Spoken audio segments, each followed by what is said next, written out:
Somebody commented it looked like I was 12, so no, not again. Coach Jacob is the student. Exactly.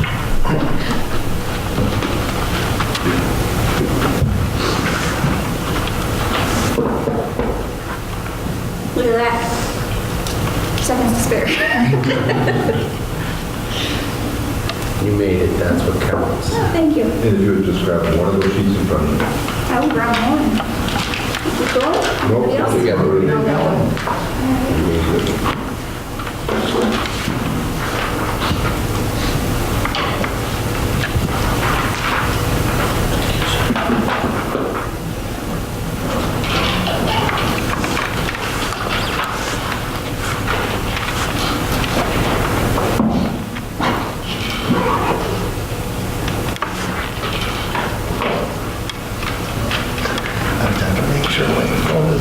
Okay, we are at 6 o'clock, so I think we are ready to go here. This is our first work session, so obviously for you guys, it's also for everybody that's been on here before. We will have certain items that we're going over here. There's no decisions that are going to be made, and we really don't have public comment here. Just a personal note, I think it's going to be a great place for us to talk. So, and I think that's what the intent is. So at this point, Matt, do you just kind of want to run? Sure, and then just one other thing, I just want to just piggyback one other thing on the work session. So since the work session has no action items, that means we have no motions, no seconds, no votes. So we don't need to approve the agenda, we don't need to do roll call to see who's here, we don't have to adjourn the meeting. It's just simply the topics of discussion are what's in front of you. And with that, I think we can get going. Yes? You did mention at the next one there will be, what do you call it? Communication reports? No, when we're talking about negotiations, Yep, there'll be a closed session. a closed session. But will you, We're if gonna- anything like that comes up that we're not, then will you just say this is something for, We'll talk about that specifically when we get to the budgeting. yeah. I just don't want to, if we're, not having to vote or make motions or anything to start Correct. So- discussing something we shouldn't be discussing. Oh, I will stop you if you're out of bounds. That's what I'm, You bet. Yeah. you're there. I have no problem. No, we with can't that. talk about that right now. Yep, Okay, I will have no problem with that. good. All right. Okay? So with that, I'll turn it over to Mr. Good, Mr. Orland, and talk a little bit about block scheduling. Yeah, there certainly has been discussion, and if you've gone to our teacher conferences, you've probably got a sheet. The sheet that you have in front of you really is kind of what they got at the parent-teacher conferences. I think that the main piece of it is really when we talked about ways to increase electives and also get more time in some of our classes. That's what really brought up the discussion of the block schedule. In our current schedule, it talks about, and I wouldn't get wrapped up in the periods a day. In essence, our kids take 7 classes a day. Each class is about 51 minutes in length. All right? The big classes vary depending on electives and everything else and the grade levels. But they're also 51 minutes. The kids take about 32 minutes walking between classes. So we kind of started having a discussion on how can we change that? How can we get longer time in our schedule, and how can we offer the kids more classes? And that's what really brought us to a block schedule. A block schedule, there's a number of different variations for them. I'll just talk about a couple. One is a pure 4-period block schedule. That means that kids get 4 classes a day, and if it's a pure class or pure block, it usually lasts what we consider a semester now, right? So they take a class every day for a semester, but those length of classes vary anywhere from 80 minutes to 90 minutes. All right? So they take 4 classes the first semester, 4 classes the second semester. In essence, they would get 8 classes during the course of the year. Right now, our kids get 7 classes. There's another block schedule that's an AB block schedule. And an AB block schedule, on day 1 they take 4 classes. On day 2 they take 4 different classes, so still 8 classes, but those classes can last the whole year then. Amounts to the same amount of time, it's just how you put it together. We took a group of teachers to Alexandria and looked at their block schedule, and it's an AB block schedule. And I can tell you that we sat in a music room with, must have been 40, 50 kids there. And the simple question was, is what do you think about your current schedule? There was not one student there that didn't say absolutely positive things about that schedule. Not one. We couldn't find a schedule. We found another group of about 10 kids just sitting kind of in a nook working on things. I asked them the same question, same answer. They really like the block schedule for a couple reasons. One is that it gives them more electives. They like the AB schedule because if they have a hard day on day one, for instance, or an A schedule, but not such a hard schedule on day two, it gives them 2 days to kind of get their work done. All right, there are all kinds of variations on a block schedule. A couple of them that we looked at was much like Alexandria, where they have the lunch times incorporated into the schedule. So let's say period 3 is still a class period, right? But within period 3, you have a class plus a lunch period. Most block schedules run longer times between classes because kids don't, they do want to see their friends a little bit. They do have to use the boys' bathroom, the girls' bathroom, and those types of things. So a lot of times you'll see schedules that have 7 minutes between classes, but of course, remember, now you're not switching 7 times a day. You're only switching, a few times a day. So we looked at that. There are some schedules that also have a block in the middle.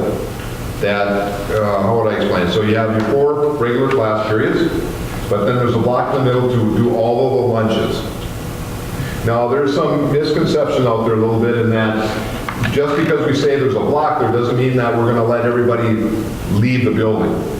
That's simply not true. Now, I will tell you that I had a meeting with a senior today, and we're going to put some senior privileges in place, probably starting mid-3rd quarter.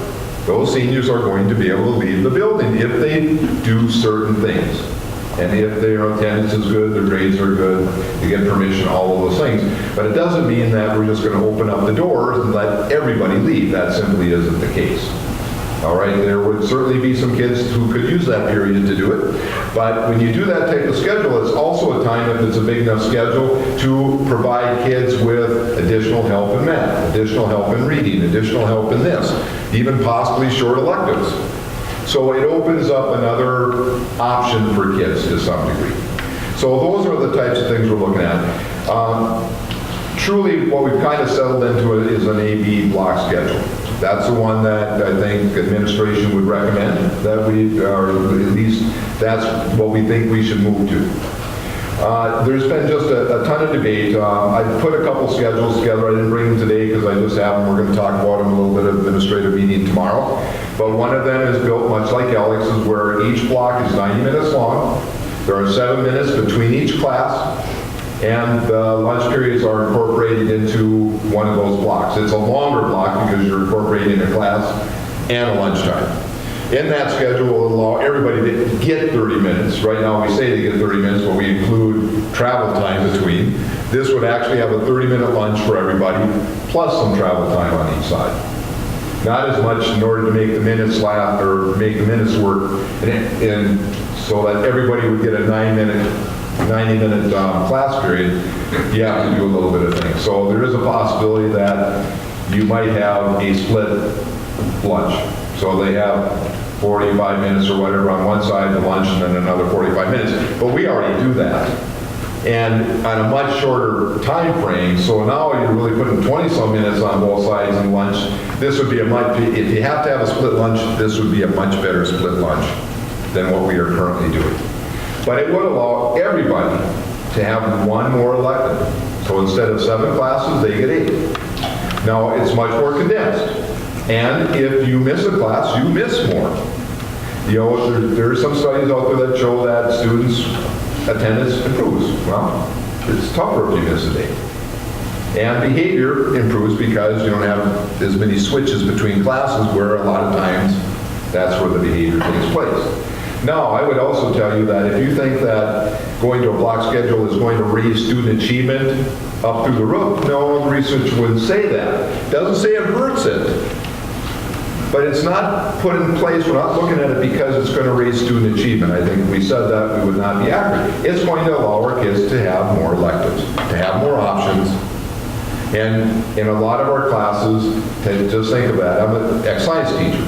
to be able to start a lab and finish it in the same class period without breaking it, putting it up, breaking it down, putting it up, breaking it down again is amazing. Just think of our auto program.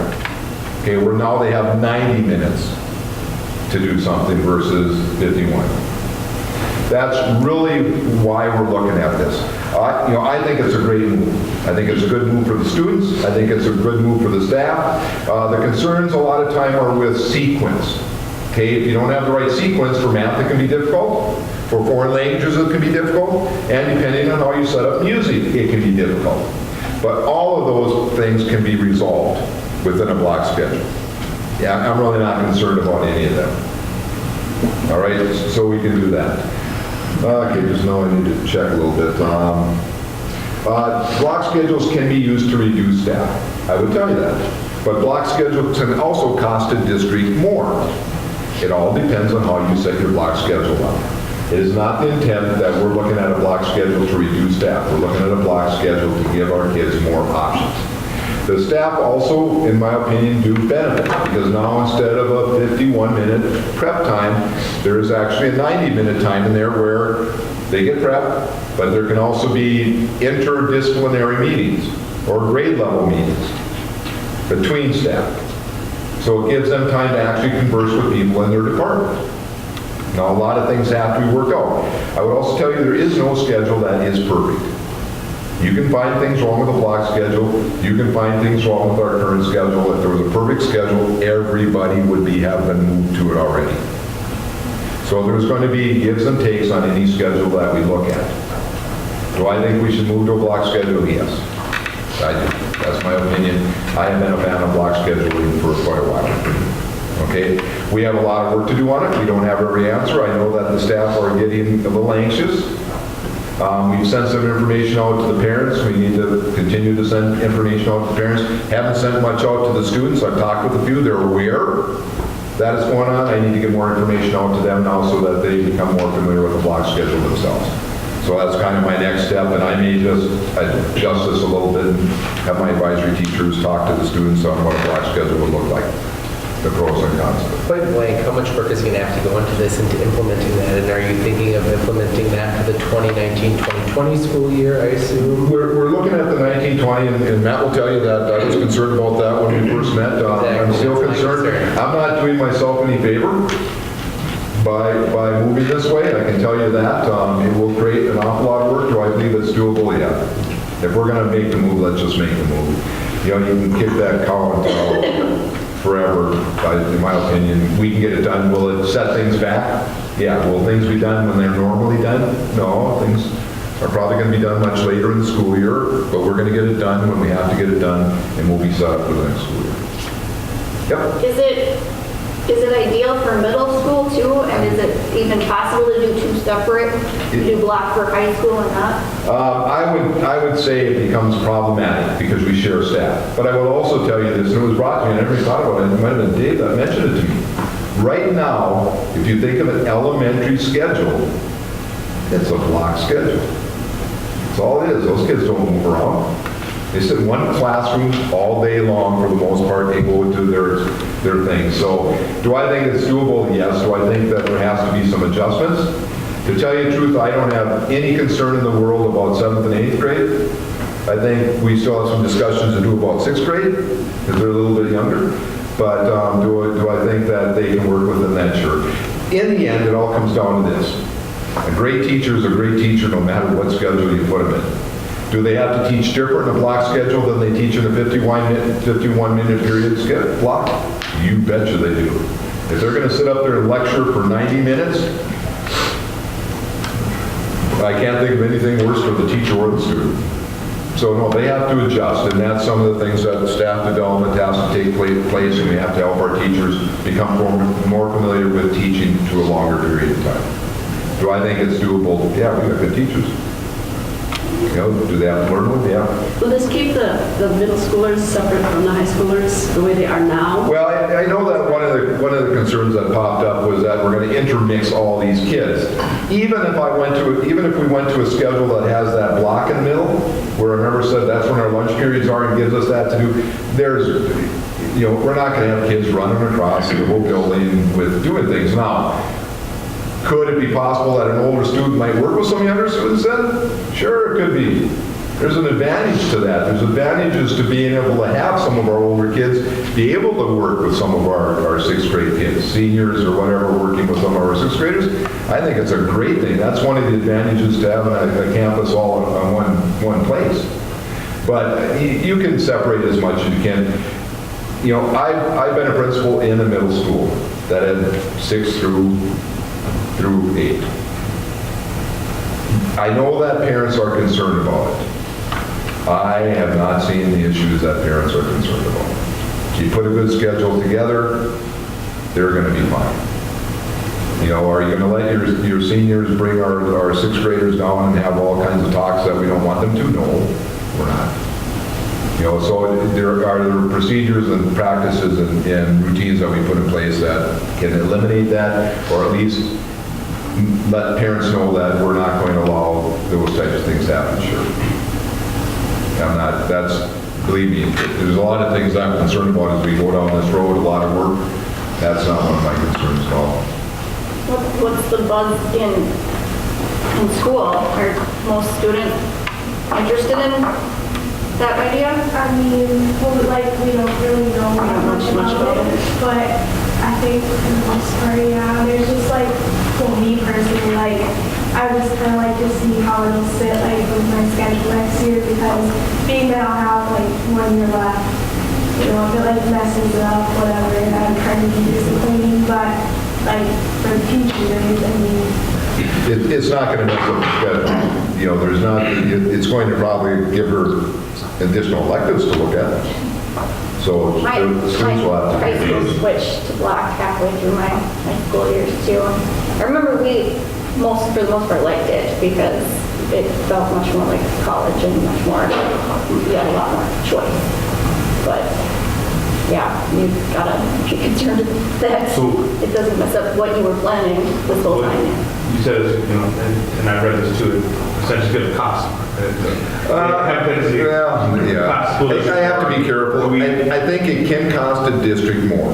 What we're looking at, to tell you the truth, I think we probably could use it more to cut staff than it would cost the district more. One of the things that we'll talk about tomorrow is supervision, because the teachers necessarily won't have the same piece. I think some of it can be worked in there. So there may be, from what I can see, a little bit of additional cost to supervision. But as far as staffing, right now, I don't see any additional. Based on what I've seen so far with our discussions of staffing, which we're just discussing, it won't cost us. Would estimates of what that costs be able to come to us? Would we have an understanding of that direct impacting costs ahead? And then, let's see if you haven't answered that. Yes, you will see exactly. Yeah. And then I just think of myself as sitting in really boring work meetings for more than 45 minutes and I'm losing it. And I sit there thinking, I'm going to sit in math class for 90 minutes, or I'm going to sit in some of my least favorite class for 90 minutes. You know, as a high school student, am I going to start losing attention? And I start losing that span of, am I really learning anything? Am I taking more out of 90 minutes twice a week than I am? If a teacher sits there and lectures for 90 minutes, I would agree with you. I think what would need to happen is staff would need to be trained on how to teach in a block system with a 90-minute period, but also, you know, it falls into if the students are engaged in the elective that they're in, then it's not going to be an issue, but some of those core classes. There's also a core level of lessons they don't have choice on. Right. But I just want to dispel a rumor about this too. And one of the biggest things that we handcuff ourselves by is that everything comes back to, well, the state says we have to do this. Well, there's a lot of ways to accomplish what the state says we have to do. For instance, we could teach geometry while building tiny houses and give kids credit for geometry, if we're willing to do that and approach it that way. So I caution everybody to say, but we have to sit in that boring required class, because that boring required class is only as big of an obstacle as we allow it to be. If we're willing to look at doing it differently, I think a lot of what this conversation is going on, I can tell you my school experience would look nothing like what today's high school kids look like. And I think that's part of the problem that sometimes we struggle with, is we look back and say, oh my gosh, 90 minutes. I remember Mr. Z from Alexandria. If I had to deal with him for 90 minutes, I would have, never come back from open lunch. But it's a different time. It's a different And concept. I could argue they only have to put up with it every other day. Yeah, exactly, every other day. I understand, and I do agree with that sentiment, but I also challenge the fact that, that your certain core subjects lectures are as valuable, if not more valuable, than learning math on a 3D printer. There's difference in that learning that prepares somebody for the outside world, whether it's college, if you're not going to college, maybe learning math on 3D printers is better, but trying to find that balance for all students that are learning in all different types of directions. Geometry, building a house may not benefit Ashley, but it might benefit Jacob. And there will be classes where the lecture and they're practicing those skills, but with a 90-minute block, instead of having 50 minutes and giving homework, they have 90 minutes where the teacher is working with the students on that homework. So, so then that helps to put everyone on equal footing as far as being able to have access to internet and the teacher. But does it put them on equal footing, or does it potentially take those that learn from that lecture and bring them down a step, unprepared, not prepared, but Kansas State, I think, did a study of 8,000 students that went through block schedule and found they're less prepared for college out of a block schedule. That's just something that I want to kind of make sure we have a good grasp on. I'm not opposed to a block. I agree with that. I think a block schedule for me might have been a better benefit in high school, but There will be some classes that are naturally fit. As a science teacher, believe me, I can use 90 minutes and not have the kids do the same thing more than a couple minutes apiece. Auto mechanics, it's going to be the same type of thing. Do we have to prepare our teachers? It's not the same. That doesn't mean there's not going to be any lecturing or discussion or anything else. I think that the whole key to it is providing the students what they need and how they need it. But that's no different than our 51-minute period blocks right now. And that's kind of where my questions lies. Most of what I read to is it has to create a culture change in order for this work. We have to just change the way we look at school, the way we're teaching, which that's a lot, right? And so to implement this next year, the training of the teachers, how does that work? Are they preparing this already this spring or this summer, professional development? If you are, for example, a history teacher or, an English teacher, learning to change your curriculum to have it interactive.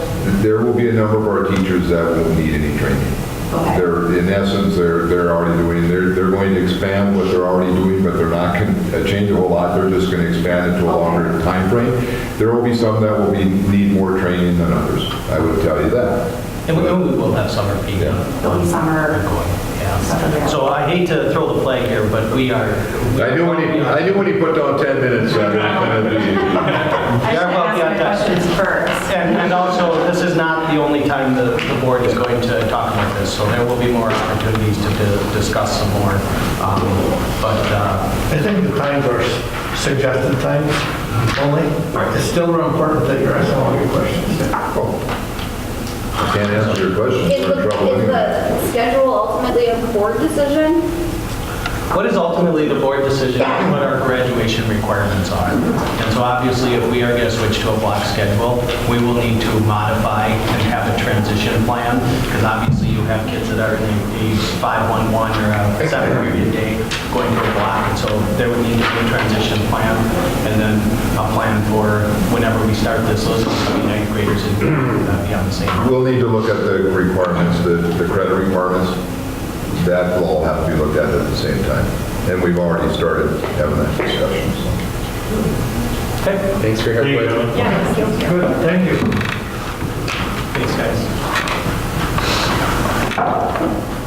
All right, so next up, we've got Mr. Gradlin now from Schools for Equity in Education. You have the, I do have it. And I did have to convert it to Google Slides, so I don't know if you had a video in it or something. No, I haven't watched it. Okay, that's slides. All right. If I share with just a minute. Otherwise, Video on more evidence. I have a hard enough time with slides. That's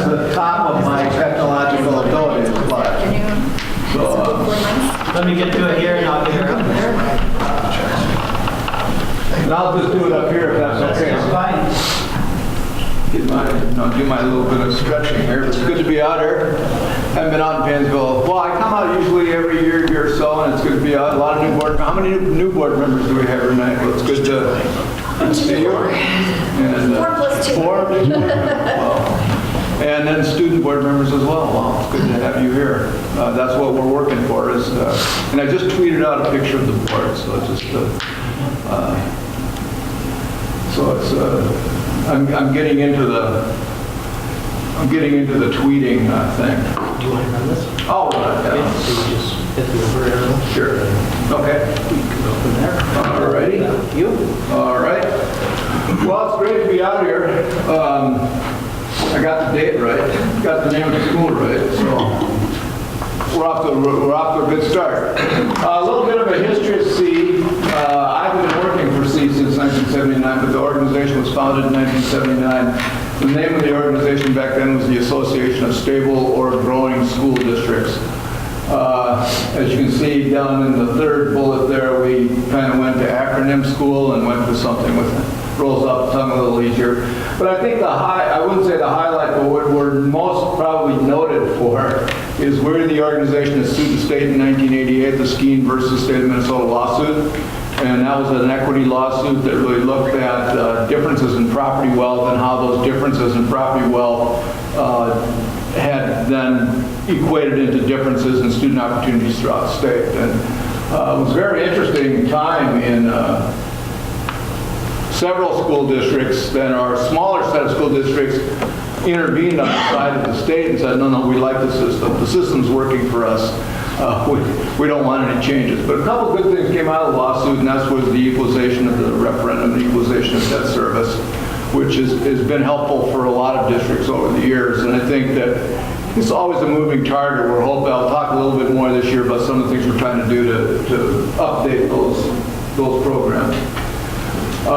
Who we are, we're 57 school districts and 3 cooperative units. We're located throughout the state. About a third of the students in the state are, attend a C member district. We have some members that are also members of MREA. We have some members that are also members of AMSD.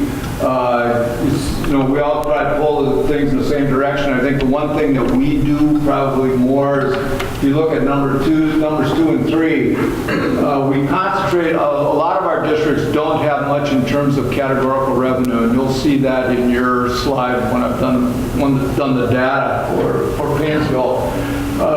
You're a district that relies more heavily on the basic formula than a lot of other districts. And a lot of our districts are in that same situation. Our districts tend to have lower property value or heavy concentrations of ag or seasonal recreational property, which really makes the property tax system kind of tricky. And you'll see that again in you'll see one place where you're below the state average, one place where you're kind of above your neighbors, and that's due to the agricultural property.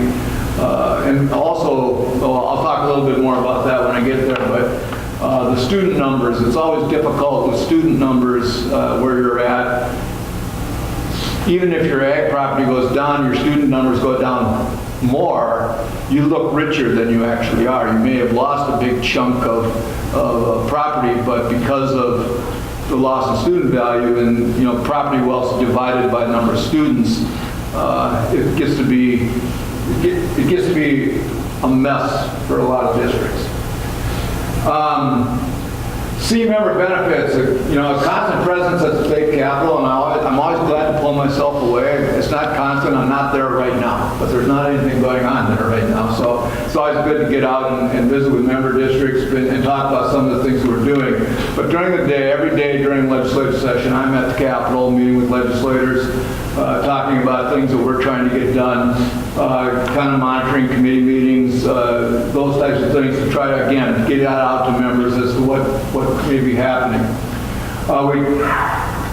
We had a membership meeting last Friday, but it was really hard for a lot of people to get there. I would just say, I said I was going to blog, on my blog, I was going to say the few, the proud, the extremely well fed. We had food for 80 and we only had 25 people, so everybody got what they needed. But we tried at those those meetings, and the other thing we do with these meetings is that we will send out a link, and member districts can watch the meetings, the presentations of the meetings on their computers. And I think a really good, we had the new commissioner, Mary Catherine Ricker was one of our presenters, and then our other presenter was a panel of presenters talking about some special ed changes that are being discussed at the legislature. Again, districts that have similar challenges, a lot of districts in this area belong to C, but there are districts in other parts of the state. When you talk about block scheduling, you can talk to other districts in the other C districts that have tried block scheduling or have block scheduling. So there's the opportunity to do that networking to figure out what's worked. We did this, it worked for us, but here's some things you need to watch for, things like that. So I'll show you some data and resources also that I put together as you're sometimes going out for a levy referendum. You call me and say, what are some comparative districts what are their levies at? What are your levies at? What's the taxpayer bite in those districts compared to our districts? How do we make those comparisons? And then also Deb Griffiths is our community outreach liaison. As you'll see probably, as you'll hear as I go through this presentation, I talk a lot of jargon sometimes, and Deb speaks English, and so if you need to stop me, go ahead. But Deb does a great job, oftentimes with boards, but also with community groups coming out of, parent groups, local service clubs, things like that, people that want to know more about education. She does a really good half-hour presentation on what equalization and equity mean. And, if you ever have interest of her coming out, I'm sure she'd be glad to do that.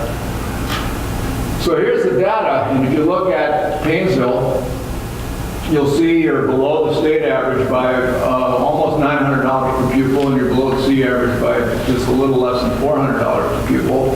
And that comes down into a couple areas. You look in the referendum is, you've got the referendum and local option revenue, you're just a shade over the 724 that most folks have.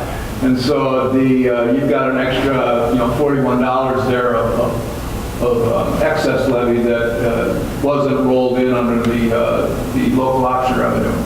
The other thing is that you are an alternative comp district, so that's a good thing. And I think as we talked about the block scheduling and all the teacher development evaluation, that's a place where being an alternative compensation district is really helpful as they fashion that plan.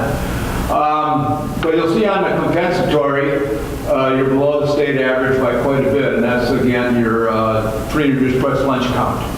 That's all dictated by the free and reduced price lunch count. And I was surprised. I thought it was a little higher a few years ago than it has been, but maybe I was thinking of another district. I don't know. But I guess the thing is, those are where your differences are. And so you can see, again, if you add up all those things below the basic formula, you'll see that in Paynesville, that basic formula just takes on a lot more importance than it does for districts that have high levels of compensatory or referenda, whatever the case might be. That basic formula really has to keep up with inflation and beyond to keep Paynesville plugging. So I guess the thing is that's one of the things that we probably work on very, very hard, is that basic formula and try to make sure that that's reflecting what school districts' actual costs are. Here's the revenue, and I was moving that box around and it fell into the bar. But you'll see the Paynesville's at $447,000 of referendum market value. This does not have agricultural property on this tax base. There's basically two tax bases for education. One's the adjusted net tax capacity, which has unseasonal recreational property and ag property.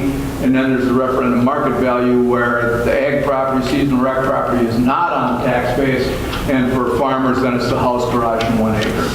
A lot of talk about moving the debt service to a house and garage and 1 acre, kind of thinking over time. But we'll have to see again that we're going to be talking more about equalization this year, and they're either going to try to talk about hiking up that ag bond credit to a higher percentage, or doing something on house, garage, and 1 acre for future excess, so future debt service equalization.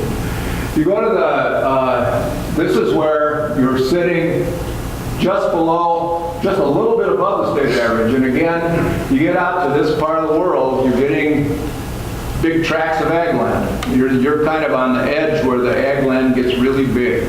I grew up down in Cannon Falls on a farm, and little 120-acre, postage stamps down there. You get up here, you're starting to look at your 240s, your 480s, your 640s, where bigger tracts. And again, unless those farmers have a lot of kids, they're coming in. We filled up a school bus in 6 miles back in Cannon Falls, and my guess is you're not filling up a school bus. Not 6 miles. 6 miles anymore. So I guess the thing is those are the kinds of things when you talk about ag property. The real challenge, and I think is a lot of our districts that are non-metro districts, it is a big challenge, especially you get up to like Melrose and some of those places, they look more property wealthy than they actually are because of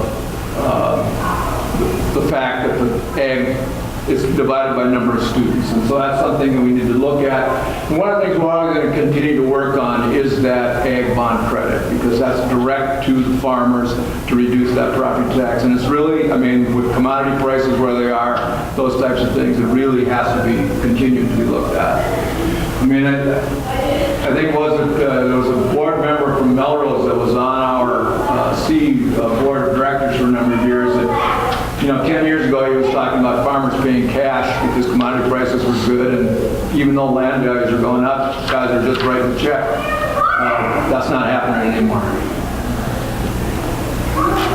Here's our 2019 platform. We're again talking about the school levies, particularly the referendum and debt, and making those more affordable for taxpayers in low property wealth districts.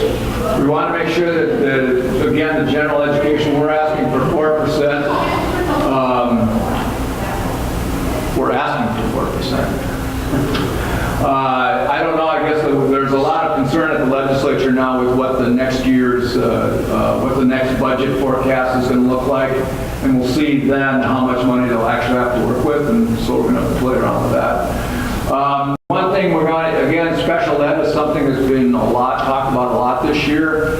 And of course, you can only spend $1 once. And so we're trying to find that balance between basic formula and special ed. I don't know what your cross subsidy is here. I can look for it, but it's probably... It's around $700,000 annually. Right. Our local operating referendum generates about $840.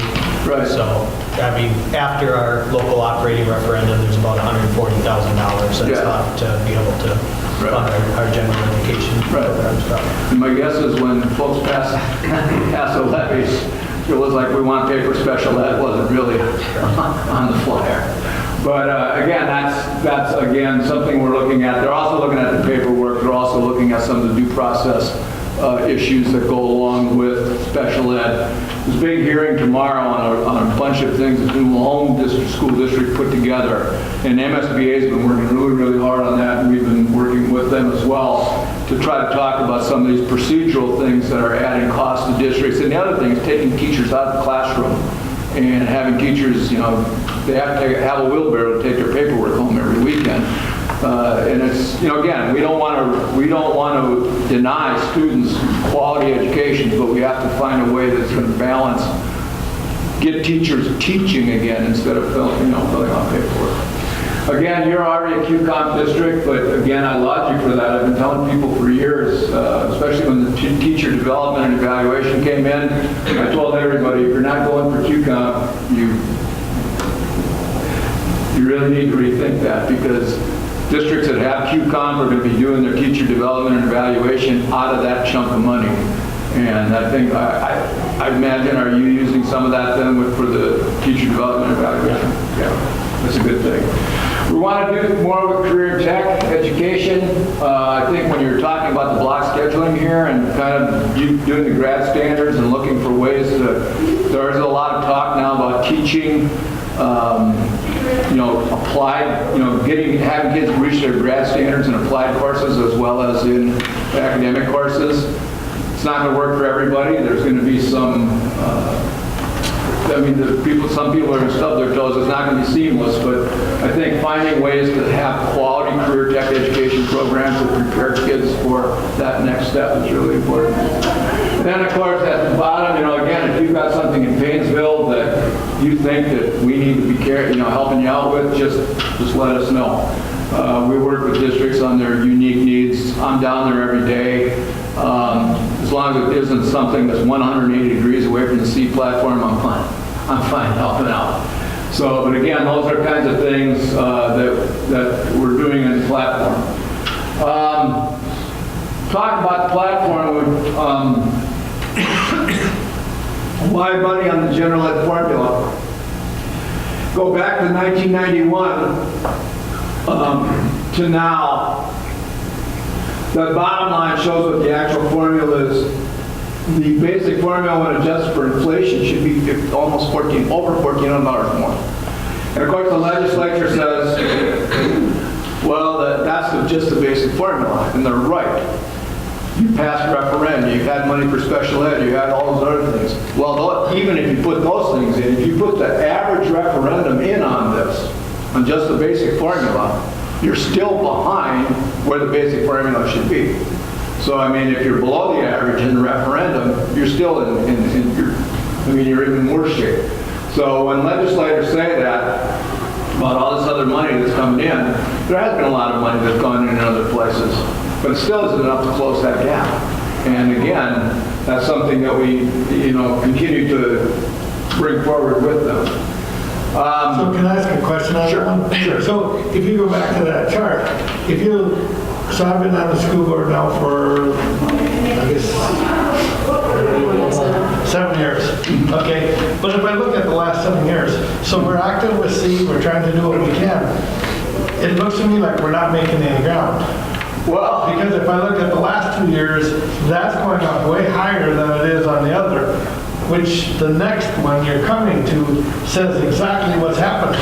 Is those metro schools and stuff are getting a ton of money that we don't get out here. Well, I think, and that's what we're working. We've got a real chance this year on the referendum equalization. I think we're going to make some headway this year, and I think that a lot of that has to do with there's a rural tax share, and he wants to really, push that higher contribution on the excess levies. Granted, that's not going to be automatic, but the thing is you're still going to have to go out and pass a levy, but it's going to be done in a way that's, I always use the track example because that was the only sport I was even reasonably good at. They run around the track in St. Louis Park, they get $3. You run around the track, you get $1. We're trying to say the state's never going to make $3 for you, but can you at least get us up to $2.50? That's what we're working on this year. And the thing is, if you look here, this is when there was the local option revenue, and of course you were above the local option revenue, so that didn't do a whole lot for you. That just turned a lot of voter approved to board approved. And so that, again, that's a plus, but it's certainly not, it was the districts like North Branch and some of those districts that were at 0 that all of a sudden got to go from 0 to 724. You were above 724, so there wasn't a whole lot there for you. That's why we need stronger commitment to the basic formula, stronger commitment to special ed, and a stronger commitment to the equalization. And, there was a commitment to equalization that was in that, but the problem is that because those formulas are based on a static number, as property wealth goes up, your state aid amount goes down. More levy, less aid. We want to get back to where it should be, the ratio, readjust that ratio. And we've got a bill going in next week, well, going in tomorrow, or Thursday rather, that's going to really hike up the equalization rates. So hopefully, and again, Representative Mark Barr from up by Fergus Falls is the tax chair this year, and he's got a very good, he's committed to doing something in this area. Again, there'll be a fair amount of tax relief that's going to go to some lower wealth metro districts, but this, what I call the Gold Coast, won't be getting much help out of that. They won't be getting any help out of that. So. But yeah, if you go here, this is the property tax burden. If you look at the average C district, it's again 2.5 times the effort and about they have about a little more than twice as much levy, or twice as much revenue. And again, it's a little bit more than 2 times the burden. If every C district was at cap, it would cost them, the average on a $200,000 house would be $1,000, whereas in the top 5% of wealthy districts, it would be just $441. So that's the thing that we continue to work on. And again, the problem is that it's kind of like at the legislature, it's kind of like spin the bottle, is that issues have to come around to you, and all of a sudden, like, if everyone's going one direction, regardless of how hard you push, you can't pull them back. You got to be ready for when the bottle's pointing at you, and that's what we're really prepared to do that this year, and hopefully, again, Governor Walz has said a lot of good things, but it's kind of like I've heard that before. Right, well, I've had pro-education for the 7 years. Right. And we still come out on the short end of this stick. Right. And it doesn't kind of make any difference who's there. Right. The governor may have good intentions, but it's got to go through everybody else, and by the time it gets there, we are ending up on the short stick. We are suffering a lot. When we talk about having a little extra money, we're talking about having a month's worth of extra money, right? That's nothing. Something goes haywire, we can be in trouble, but it's it's always been a curious thing to me because it seems like we're not making any ground. Well, I think that, it's one of those, there's a lot of moving parts, and again, Governor Walz has said, I want to get rid of the referendum levy. Well, I don't think he's got $1 billion sitting around. But that goes back to where the general ed was bought down during the Ventura administration, and we argued against that because we just said there's not going to be enough state aid to take care of that. And then what happens? Well, the wealthy district said there's not enough state aid to keep hiking up the formula. Can you let us pass more referendum levy? Again, they get $3 when they go around the track, you get $1. So they just say, you get tired and they keep running. I mean, that's basically, how that works. So, we're also doing something with the debt service equalization. I was surprised it wasn't green, the trim wasn't green in here. It's beautiful color you have here, but I thought that Paynesville's green, right? Come back in September. Okay, yeah. All right. No, I went to college with a couple of Paynesvillers, and so the Hendrickson twins. I haven't seen them in a while. But yeah, they back when the debt service equalization was kind of first patched, when it was fully phased in, it was 11. The state was picking up 11% of the statewide debt service. They're picking up less than 3 now, and that's because these formulas haven't kept up with inflation. And where they have, even when they've been adjusted upwards, the boom in ag property, and again, when that denominator is going to be number of students, so you're dividing. I mean, these are all the problem with the formulas is they're based on per pupil factors. So if you've got a smaller pupil number and it's one of these things where if your pupil decline, again, your land values could decline, but if your pupil numbers decline more, you actually look wealthier by comparison. And that's something we need. That's why that ag bond credit works, because it goes to tax burden directly. And then again, that's why so it's like a multiple phased approach that we're taking, because the ag land issue has gotten to be a lot more challenging. Our mission is to make all public school children must have equal access to high quality education regardless of where they live in Minnesota. And then for further information, there's schoolsforequity.org, and here's my information. I've actually put my Twitter up there. I don't tweet a lot, except if you want to see what I tweeted out about, I had your back. I'm sorry. I should have come around here to take a picture of the whole floor. I have many of you. It's from behind. Unless I can take another one. And But no, so I guess this is the best way to get me during the legislative session is a cell phone, either by text or by phone. Whatever you guys need from me, just let me know. I'm always glad to get out and talk to, I wouldn't say real, you are real people. And I guess the thing is that it's nice to get out of the bubble, put it that way, because there's a lot happening at the bubble. And well, I should get a picture when everybody's. I have a question. Facing me. So this administration and this profile of the House and Senate, as it were, I mean, Governor Walz was a teacher, so do you feel there's a better understanding of education than, for example, Governor Valenti? Governor Dayton was a teacher for a very brief period of time, but do you think it's a little easier this time around to have people understand exactly, what school districts are facing? Right. I would say that's very true. I would say that he understands, and coming from Mankato, which is a bigger district, of course, but Mankato's done some great things in there with student support, putting student support teams together. Their counselors, social workers, guidance counselors, social workers, psychs, nurses all work in teams, kind of in a really good way. Now, again, in your case, I don't know what you can afford in those areas, but Mankato has made that a big priority for them to do. So he's seen some things. Again, he's been in Washington for a while, but he was a teacher, he was a coach, he understands. Problem is, anybody coming from Washington has this problem as, we've got to balance the budget. Yikes. I mean, that's one of the challenges that I think you'll have. But I think as far as someone who understands education and understands what happens, the day-to-day challenges in education, I think he's somebody that's going to be able to do that.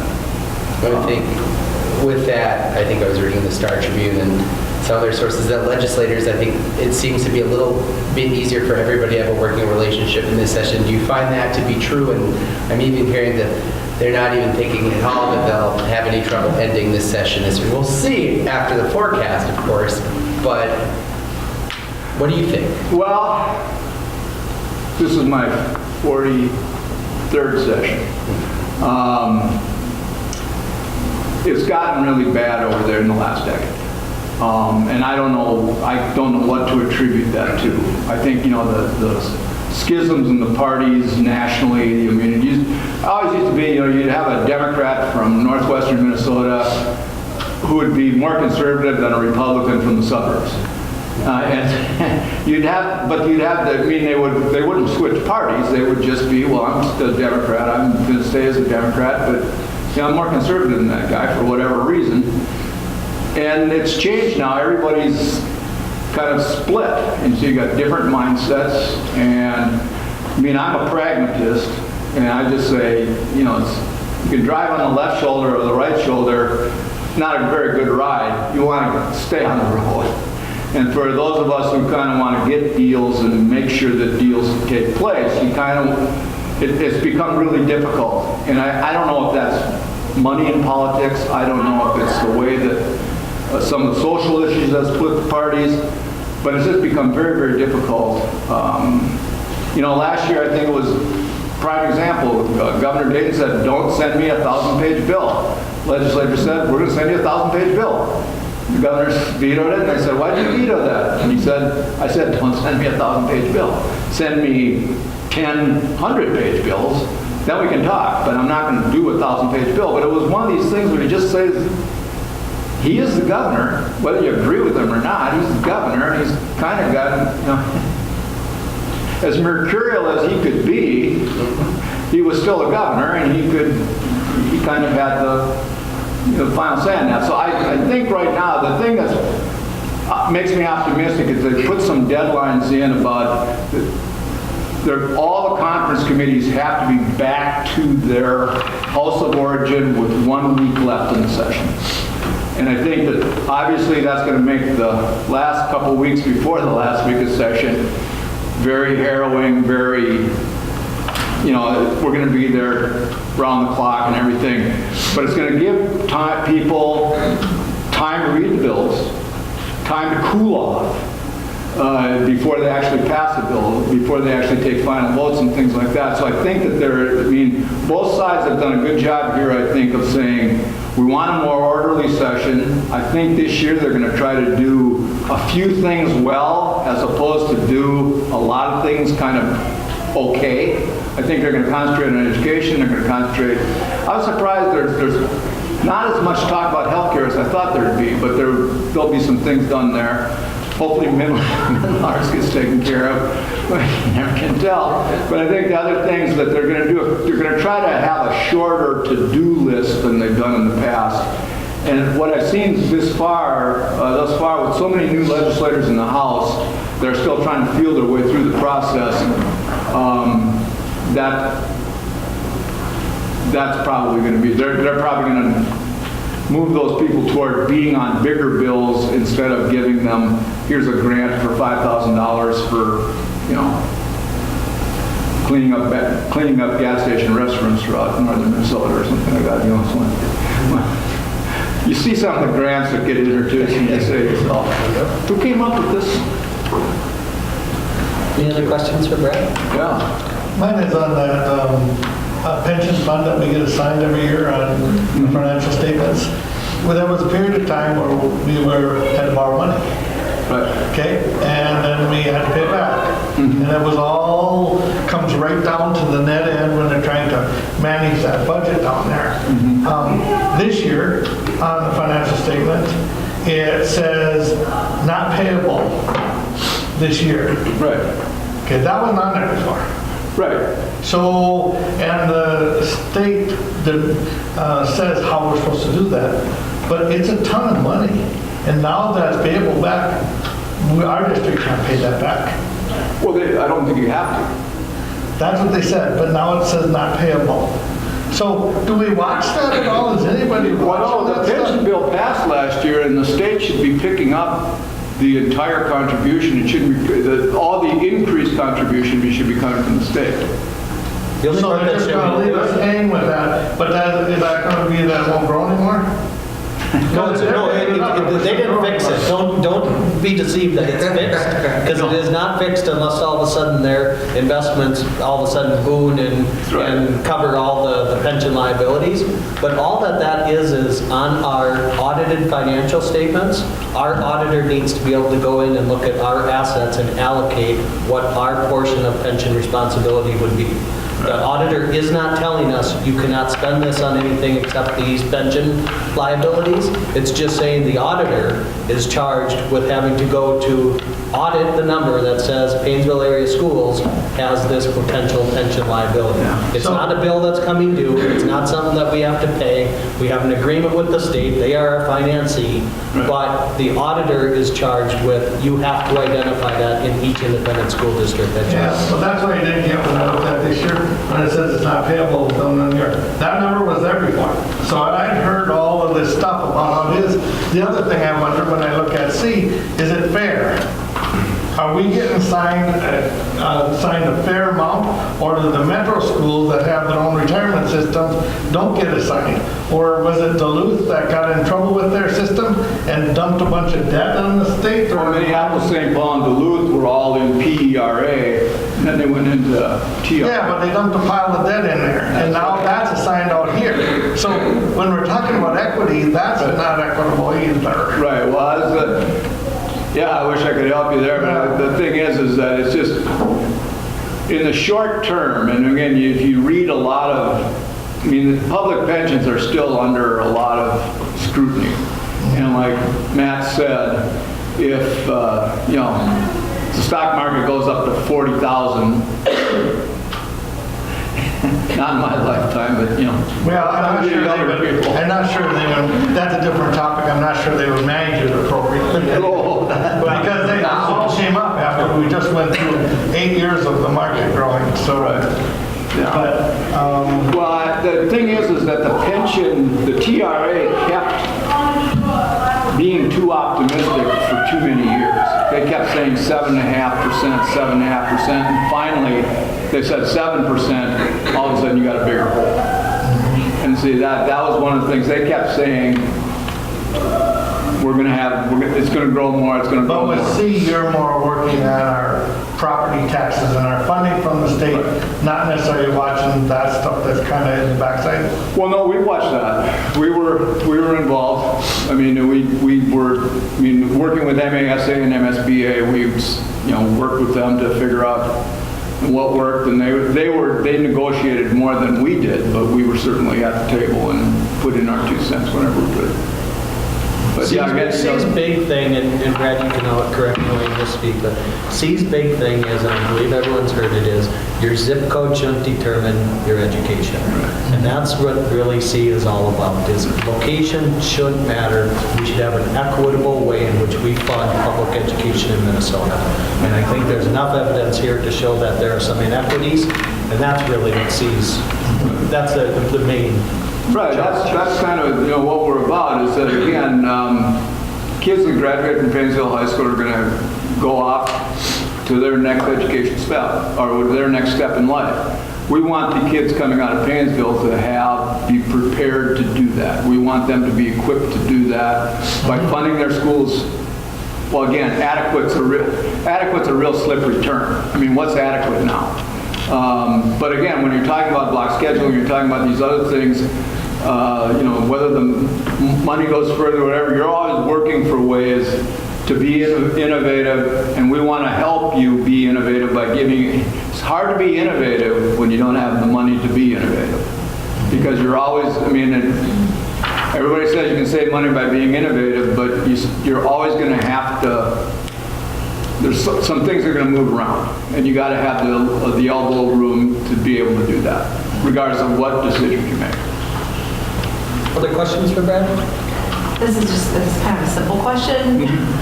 So, education is supposed to be equitable. Right. And it's clearly not. Right. So I guess, like in my brain, like how do people not see that? Like how is this not addressed? I mean, it's clear, the numbers aren't there. And it's frustrating when I look at our students, and it is determined zip code.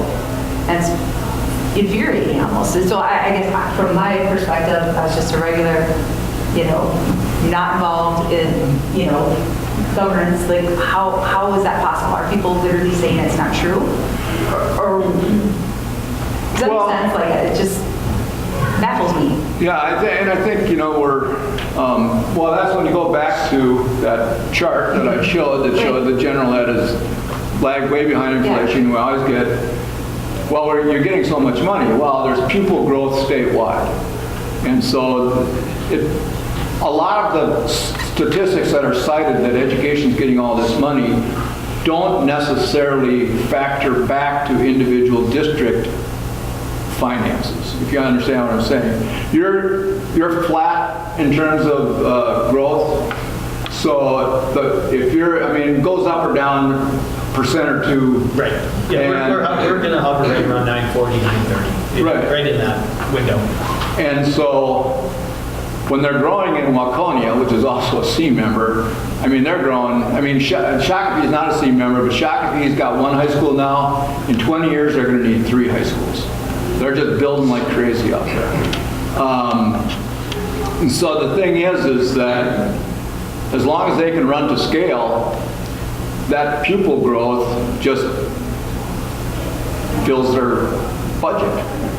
You don't have the pupil growth, so the formula has to be closer to inflation for you as a district that's very stable, because you're not going to make it up and you're not going to get extra money through growth. And I can only editorialize a little bit, but the other thing that we have in Minnesota, right, wrong, or indifferent, is a funding mechanism that has evolved to address special interest. Yeah. There is categorical funding because a group identified a funding mechanism that could help target this pocket of school districts, and so now there's a categorical fund for it. Well, if you happen to be the group that continually doesn't get the categorical fund, and traditionally, school districts right around 1,000 students have always seemed to miss it. They don't meet small school revenue, but they don't meet the big over 2,000 student revenue. They just seem to be kind of on an island. And so that's the other piece to this is until Minnesota wants to look at a comprehensive reform package, which how do you do that now after how many years of patchwork here, patchwork there, patchwork? It's a massive funding formula that there's really one guy in the state that fully understands it, and he's going to retire soon. And I mean, they just came out with the rural pulse data on what rural Minnesota's going to look like, and we're not going to have growth. I mean, you look over some years. So districts like ours, we're not going to see growth. I mean, you have like St. Cloud will see growth, the metro areas will see growth, Worthington in those areas, but districts like us, so we're going to be stuck in this population, stagnant. But I don't think there's like somebody, with a stamp saying, rural districts, don't get anything. I think it's just they get, and they don't really care that there's not equity. You know what I mean? My point is there's supposed to be equity, and there's not. And on the data, the numbers. I just don't think it's a priority for them to make sure that rural has the equity. And even with Worthington, tonight is another one of their attempts. This is the sixth time they've tried to pass a referendum, 6 years, and I don't think it's going to pass again tonight. I'm suspecting it won't. So even if they have the bigger population, they're still suffering. I mean, rural Minnesota is just taking a pounding continually, and people aren't wanting to pass. And Worthington, the issue there, of course, you've got. And they have the committee too. Well, but they've got, that Guyton, Iowa's coming up. But again, there with Worthington, you're having, Wilmer's had the issue with, you've got a new population coming in and people who have lived in Wilmer all their lives. I'm generalizing here, but my kids have graduated, why am I doing this? And I mean, again, I'm not saying Wilmer's racist or anything, but again, it's just changing dynamics in rural Minnesota and a lot of these communities makes a lot of people have to get around the corner, and I think that's one of the things that is a real problem. But if you saw the NPR article where Worthington, they've got basically janitor's closets where they've got desks. I mean, maintenance sheds that are now have desks in them. And part of that is what C's talking about. So the local taxpayers are getting hit really hard compared to a metro school where they're not getting hit so hard. It is totally unfair, all told. And the same thing happens here. I remember one of the first meetings I went to for you. Our business here locally will get harder on the referendum than this business is proportionally in the metro thing. Now get that. Business, everybody's down there, all these people are down there, and we're getting hit there. It's not logical. Matt's right though, is that you're sitting in this kind of very uncomfortable spot where you're not big and you're not small. And the other thing is that he's also right, is that someone comes up and with the equity formula was where you're above the state average, but it's still not equitable because it's not closing the gap enough. I mean, the average district in the state, when you go back to the equity formula, what's the average district you get?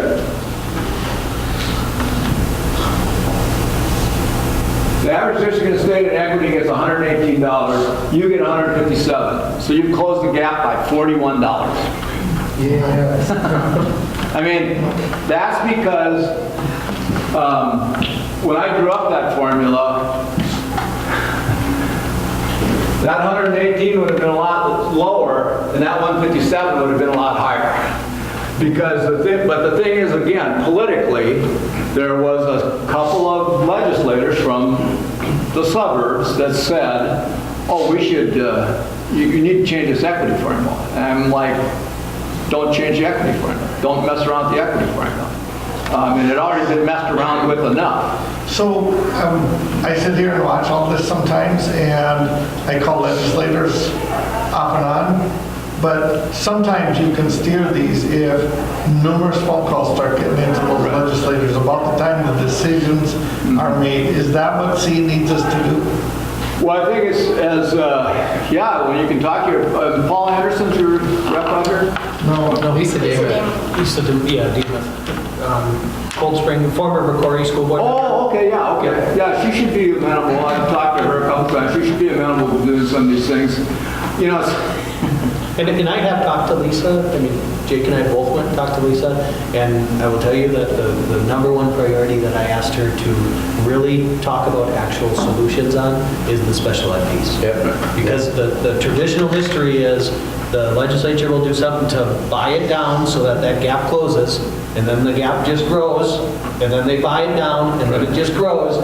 And I'm talking about actual solution to talk about how we're going to fund special ed in Minnesota.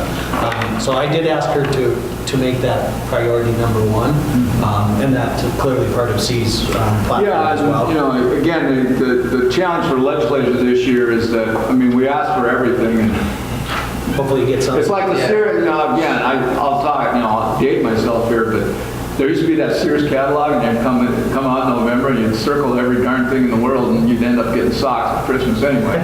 But the thing is that, you know, it's the same way at the legislature. We just go in with the Sears Roebuck catalog the first week and circle everything, and hopefully we get nice socks this year. But I guess the thing is that that's kind of the challenge that we've got. But I think the special ed, if they can get to a place where we can lower the paperwork and then do something about some of these due process. Again, we want to be able to serve these kids the way they need to be served. But by the same token, there's got to be a better way to do it than taking teachers out of classrooms and then also just wearing everybody out. And you know, part of it is the diagnostic tools are so much better now than they were 20, 30 years ago. I mean, there's a lot of kids that are being identified for special ed simply because the diagnostic tools are just better. Again, you want to keep those kids in the regular ed classroom to the extent you can, and kind of where the marginal cost of the student is not as high. But again, it's going to be a challenge. And there's a hearing tomorrow on a lot of these paperwork things that New Ulm has done, paperwork reduction things, and already from the special ed parent advocacy group sent out massive emails saying call your legislators and tell them not to do these things. So I will have to see what the pushback's going to be. So the information that they send out, everybody getting some of that in the emails, so everybody's in contact. Yeah. And again, look at, Deb Griffiths does subscribe to Deb Griffiths' email or to her weekly wrap-up that she does. It's a good weekly wrap-up. And then also, you know, if you follow me on Twitter, you'll see when I got a new blog thing up. I haven't been blogging as much this year, but as action picks up, I will be blogging more. Try to report on the committee hearings and also some of the more important or more prominent bills that have been introduced. So just always let us know what you need. I mean, that's the thing is we work for you and we're a value-added organization, so just let us know what you guys need. Perfect. Thank you. Thank you. I'm going to take 23 back. I took 55 out. Yeah, don't take 50. That's the worst. But there was 4 nice deer that, you know, there were 4 nice deer that, you know, I could have served venison steak. Yeah, there you go. Thanks, Brad. Yeah, thank you. Representative Hamilton, and time tell him Jake says hi. Okay.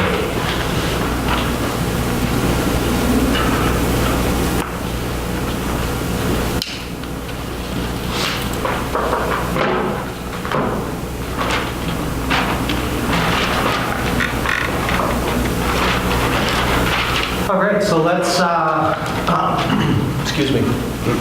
Just the last thing, let's see, our day for Day of the Capitol as C members is March 20th. So we'll talk about that again in March, but if you want to just jot that date down as a potential, if you're available to go down to the Capitol that day, that is something that... You have it in our calendars too already. Perfect. So, and also Ashley and Jacob, if that'd be something you guys would be interested in going down to the Capitol, I think that would be a good thing too. So, as we get closer, we'll talk more about it.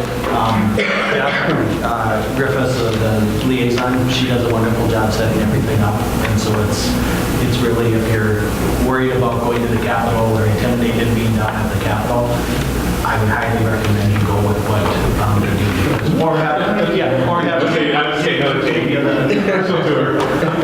If you want. but that's March 20th. Just have it on your calendar, okay?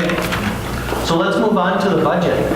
Yeah, Carrie, why don't you come join us? And first I want to introduce Carrie Weller. I don't know if everybody knows Carrie or not, but Carrie is the shared business manager that we're now sharing with BBE. And she started on January 2nd. And so she's been working 2 days a week, and her and Joan have been working together so that when Joan is done towards the end of the month here, we will have a smooth handoff of the baton and continue on. So this is Carrie, and this is the board. All right? So let's talk budget a little bit.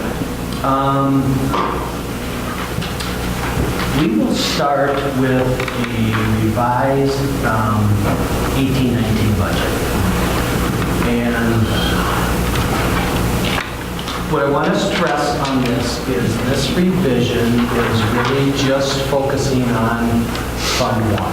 It is not focusing on any of the other funds. So this, let me see here.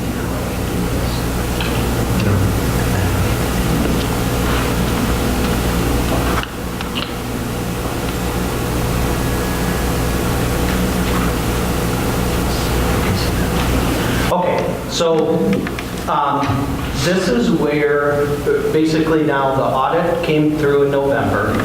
They provided an audited financial statements, and so now this is taking into account what the auditor said was actually in the district as assets at the end of the 17-18 school year. So this is the beginning fund balance numbers for Fund 1 for general fund. Those are what is reflected by the auditor, is essentially where things are at. So today, as we sit here looking at where do we think that the 18-19 budget is going to end up, this is kind of a snapshot as to if everything plays out as expected and as budgeted, fingers crossed, this is where we believe that things will end up at the end of the year or on June 30th. So right now, we're anticipating general fund revenues of $8,352,173. And we are on pace for expenditures of $8,331,230. That would give us a budget balance of $20,943. Pretty much, I would call a budget neutral balance when you're talking about an $8.3 million budget. So there's a couple things I want to just go through and talk about in these assigned numbers. So the staff development, designated for staff development, that is a assigned account that the state actually gives us a formula that we have to expend X amount of dollars in staff development.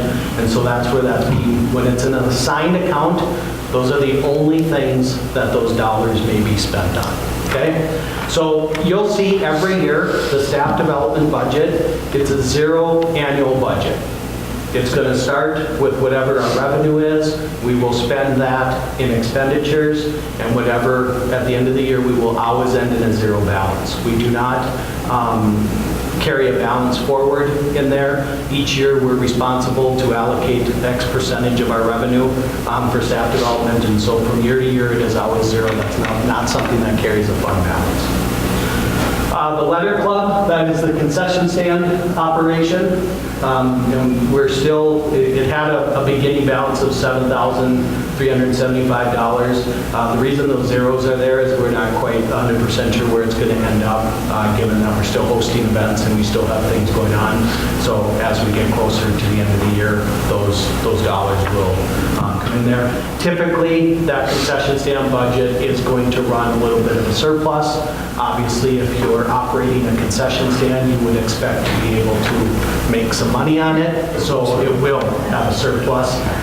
If this were a budget that is in the negative or repeatedly in the negative, that's time to ask questions, well, what's going on?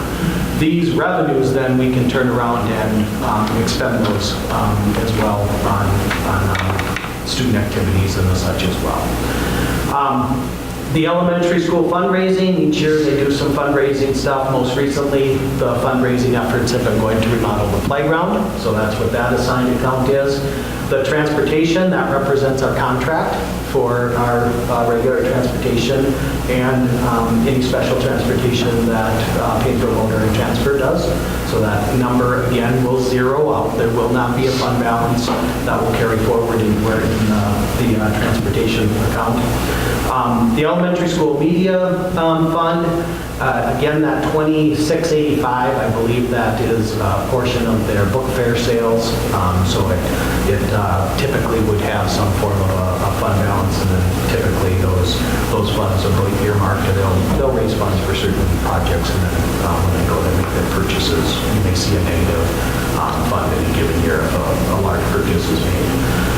The Dillon Fund, so that obviously was a piece of the makerspace equipment along with the community foundation, but that will, this year, that fund received $50,000. The intent is to spend 40 of it, so we will end the year with a $10,000 balance.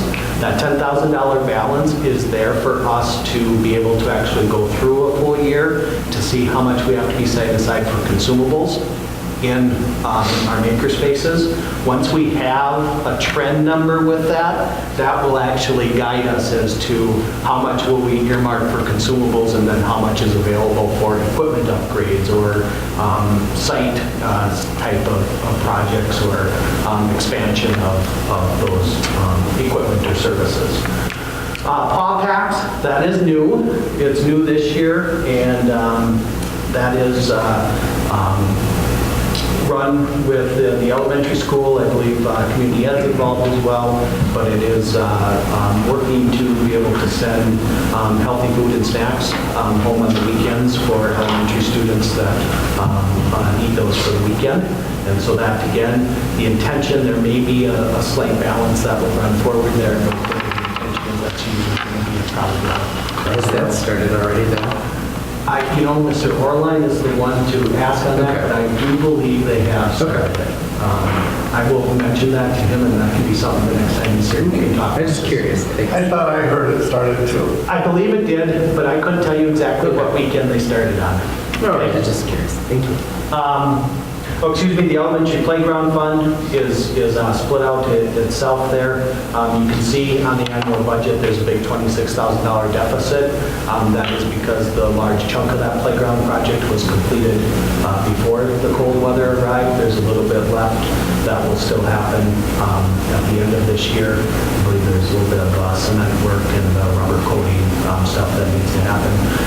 Part of the future funding of that will continue with the elementary school color run that they did last spring. They're planning on doing that again this spring in order to fund some additional items. Then the designated for facilities. So the designated for facilities account, this is one that we are establishing, and it has to do with a couple of funds. So if you look down at Fund 11, I'm unsure of the date, somebody help me out. When the district sold the building that was down the street from the elementary school, was it 2 years ago? About 2 years ago. Okay, so that sale of the building was somewhere around that $54,570. I think after all of our expenses, that's what was netted. That CD is going to mature in March.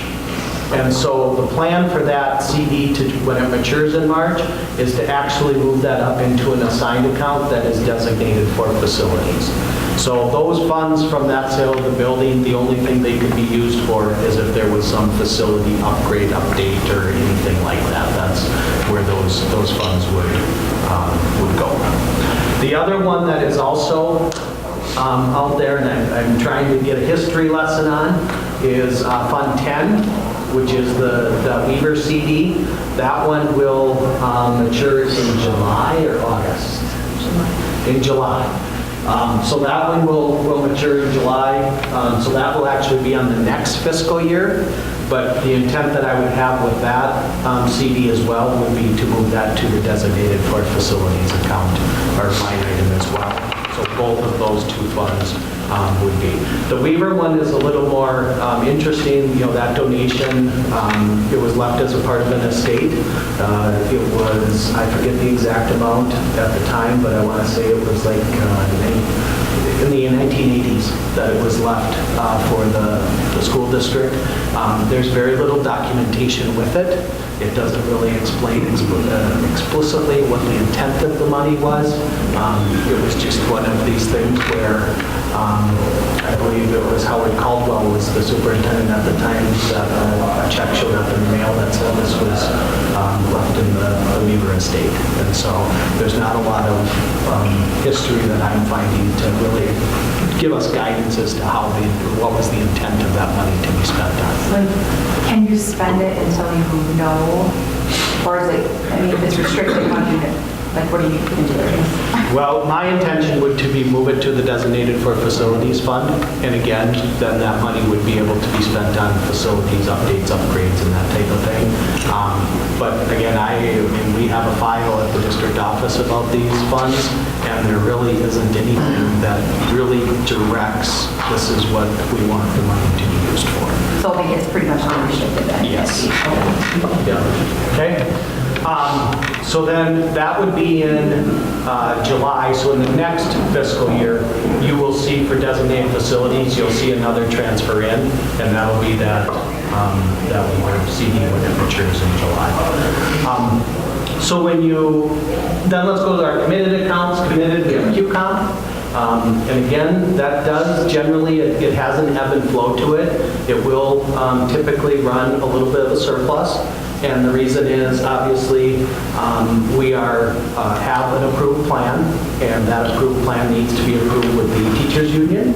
And because there's a little bit of an ebb and a flow to exactly how those dollars are dispersed, because it's based on enrollment and pupil counts, it's always safe to not quite budget 100% of your expected revenue, because if your pupil count would go down, now all of a sudden you have stuff budgeted and agreed to, and you don't have revenue to cover your actual plan. So there is a little bit of a balance there.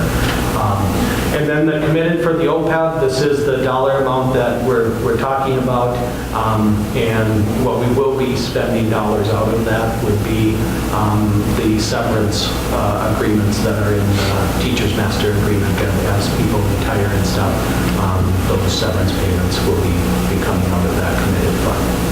Okay? Questions up to this point? Okay? So now let's go to restricted accounts. So now restricted accounts, those are even more difficult to move than either assigned or committed. And in fact, restricted, they're basically restricted for the most part by statute. So for instance, the one is compensatory. That's one that Brad talked about. Again, it's a categorical fund. Those will be dollars in, dollars out. Right now, the district is running roughly about $240,000 annually is what we generate on compensatory funds based off the formula that the state has approved. It is generated, as he stated, by our free reduced lunch population, and those are dollars that have to be turned around and spent to support that same population. Then you have our limited English proficiency account. Again, that is generated by formula by the state, and it has to be turned around and spent on ELL services. Our medical assistance, this is sometimes referred to third-party billing. So if we have students that are on an IEP and they receive certain medical services, the district is required to try and bill insurance, whether it's public or private. We are required to attempt to do that first. Any of the revenue that we collect in that will go into this, and then we are able to turn around and expend that revenue on those services that are generating the revenue. So typically it's $1 in, $1 out on exchange every year. Do we have a full-time nurse, right? Yes, we do. Yep. Gifted and talented, that's a formula that is based on student population. Our integration money, so we are an achievement and integration district. We have an active plan. We just actually had a conference call with MDE this morning about our plan, and our budget for next year is due March 15th, so we talked with MDE about that. But that is, again, we put together a plan to try to improve our achievement gap in Paynesville area schools. And again, every dollar that we take in that grant, we expend as part of our plan services. The total dollars that we get through the grant, that does not cover all of the expenses that we have in the services we're providing and trying to close our achievement gap, but this helps offset some of those costs. Targeted services is tied to ALC. It's extended time revenue that we can get for students that are at risk of either falling behind grade level or not graduating on time. And so if we provide additional time outside of traditional school hours, we can claim those hours for state aid, and that's where those dollars are coming from. This one has been carrying a fund balance. This is one of the things that you're going to see some recommendations coming forward on. I would suggest that we increase our level of programming dramatically. I think there's some times that we can run programming in the summer and capitalize some of this revenue. I think there's also even some time during the school year that we can increase programming and generate some more state aid too. So as we move forward, one of the things that's happening is I'm in conversation with Matt Dickhausen about how can we take targeted services and pause and kind of run these together to have kind of an integrated service provider so that we may be collecting some revenue from state aid, may be able to offset some cost to families for pause, and then we may be able to deliver some supplemental services for kids over the summer or after school. So you'll get more information on that, but just know it's coming. Yeah. Kids in other districts that are like don't go to an ALC school, what does Paynesville have for that? There's not an ALC here. Yeah, the West Central Ed District so we're a member of West Central Ed, and they run an ALC in Melrose that we transport students to Melrose. And then there's 4 member districts to that, so it's Paynesville, Sauk Center, Albany, and Melrose are the 4 members. Okay? And then there's a quirky thing, and Carrie helped me, this was 2-3 years ago. The state changed how they did extended time, and then you actually have to set aside a percentage of your compensatory to help fund targeted services. Was it 3 years ago? 3.5? About 2 years ago. About 2 years ago. So, Like 3.5% of it. so we have to set aside 3.5% of our compensatory aid. And it has to go and help offset extended time services. And so that's what that set aside line item is. Again, we will try to zero that out moving forward. We'll try to be zeroing it out year in and year out. There's the Safe Schools money that gets zeroed out, the learning and development dollars, and then you can see what our total restricted is. So basically, all of those restricted accounts, they're basically restricted because the state has identified this is a formula that you're going to generate additional revenue, but these are the definitions that you have to spend that revenue on. So when you look at that general fund, people always ask, so what's your fund balance? You know, how many months of operating is your fund balance?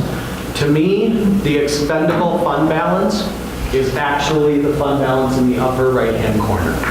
So it would be $1,857,608. That's what to me is a fund balance, which represents about 2 months of operating expenses. Depending on if you talk to our auditor or if you look at payroll receipts, some people might say it's about 1 month and 3/4. But for easy math, I call it about 2 months is what's there. I do know that there are people that want to look down at line item 39 and say, Fund 1, general fund total, no, your fund balance is $2.624 million. Well, that's not accurate because when you take all those committed, restricted, and assigned accounts, we don't have that available. I mean, if all of our air handlers in this building break and we have $1 million bill to fix the air handlers, we don't have $2.6 million to fix it. What we have is potentially $1.857 million is really, everything else is spoken for. Okay? Questions on the general fund? I have questions about the restricted accounts. Yep. So, because that's basically given from the state, is it supposed to be spent within that year? And if it's not, then do you just get less the next year? Is that why you zero it out or what? Yeah, there's no incentive for us to carry a fund Right. balance. There is no incentive, and I'm not sure if statute requires, if the statute, like for instance compensatory, does statute require us to zero out compensatory? There's no incentive for us. You just can't have a deficit. Okay. Yeah. Okay. Other questions about Fund 1? We did have a fund balance not too long ago. So it was a lot of work to get here. And someday we're going to get charts of where this is headed for the next few years. Because all the charts that I ever saw, this all disappears. Yeah, I mean, and I've seen those charts as well. And I would say that the thing that is interesting about a lot of those charts is they are all built on the assumption of staffing staying stagnant, which I don't think that's a very good representation of what's going to happen. But we are not going to stay stagnant.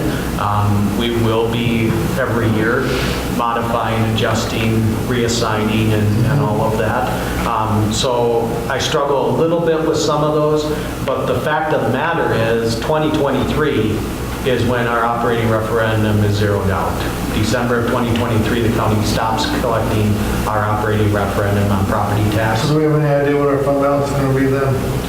Well, That's the number that I'm curious about. Take $840,000 off of our fund balance in year one. That's what we're collecting off of our operating referendum.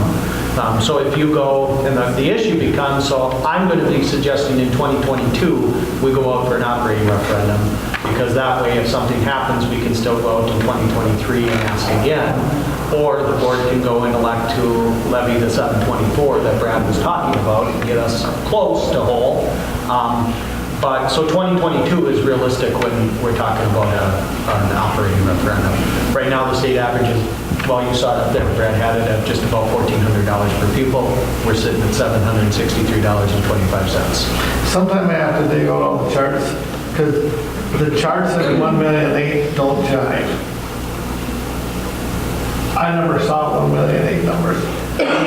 Yet, before we were actually going to run out of money about the time we hit the end of the referendum. Never was 1.8. I thought it was somewhere in that 1.2 range. So I don't know what the difference is. Say that again. I've seen this number a couple times. So when we started this whole program, it was based on our fund balance, getting up to 800, 900,000. We were going to hit about $1,000,002. And then that fund balance was going to deplete because we were going to start using some of that plus the state aid to compensate for that. Yep. When we set the last operating referendum, that was based on what they thought the voters would approve. Yep.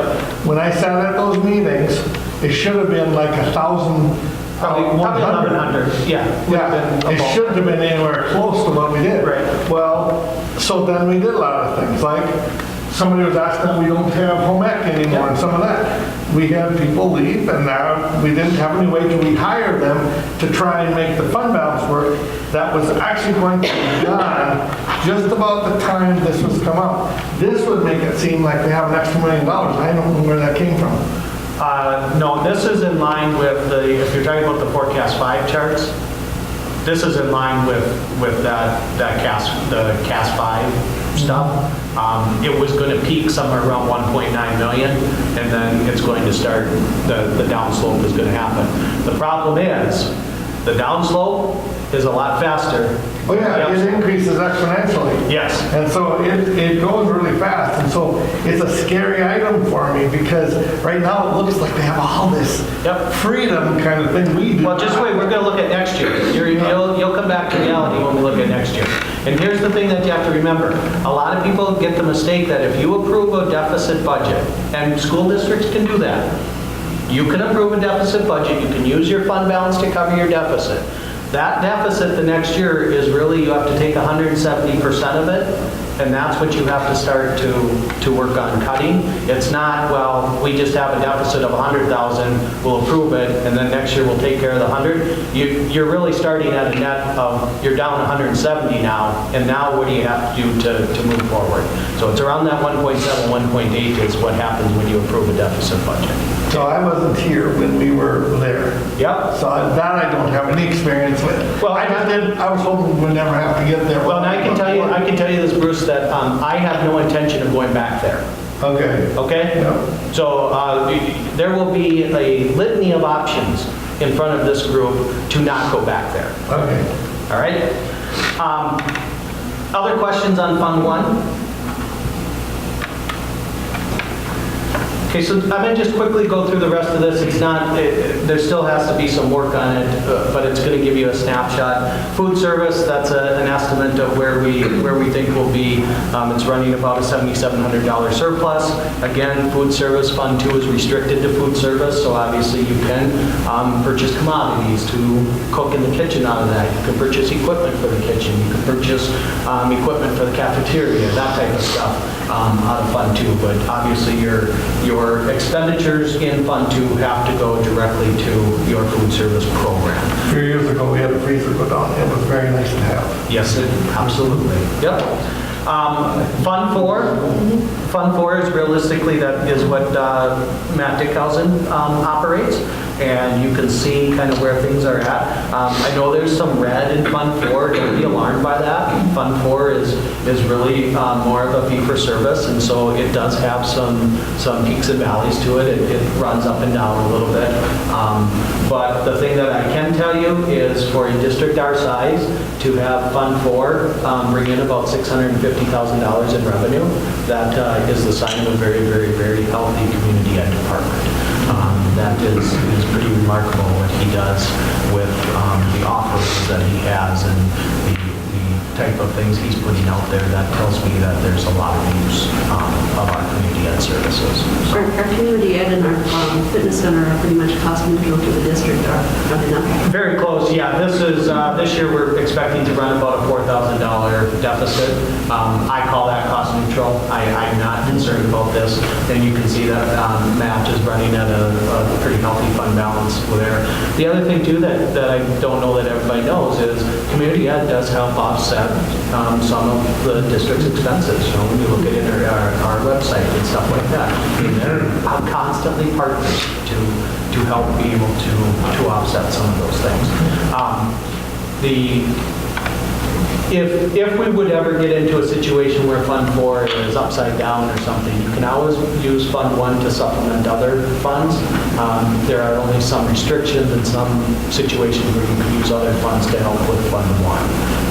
Realistically, they're pretty restrictive. So, Fund 5 is our operating capital. This is stuff that we are working on. I just want to highlight things that are going to be new. The reserve for one-to-one devices, we actually are going to put that as a restricted account in Fund 5 because I do want to have a replacement cycle. That's where that $62,000 is coming, so that we do have a replacement cycle for student devices. That is also based on being able to expand one-to-one down through second grade next year. We will have that capability, so that's something that's a bonus as well. The other thing then is talking about what we want to do with K1 and obviously use of device in K1-2 looks different than it does in 3-4-5, looks different than it does in 6-7-8 than it does in 9-12. So those are things that conversations are ongoing about. Our LTFM, our long-term facility maintenance dollars, you can see where that's at. We are anticipating ending the year with about $363,000, which is a good. We right now, unless they change the formula, we are on pace for about $384,000 or so a year is what's generated from facility maintenance. Sounds like a lot. When you start looking at facility needs, it goes quickly because we have facility needs, and so it's I'm glad that they have started. The tech levy is there. It generates about $200,000 annually, and so that will continue until 2023 as well. That's going to be in the operating capital, and then you have health and safety.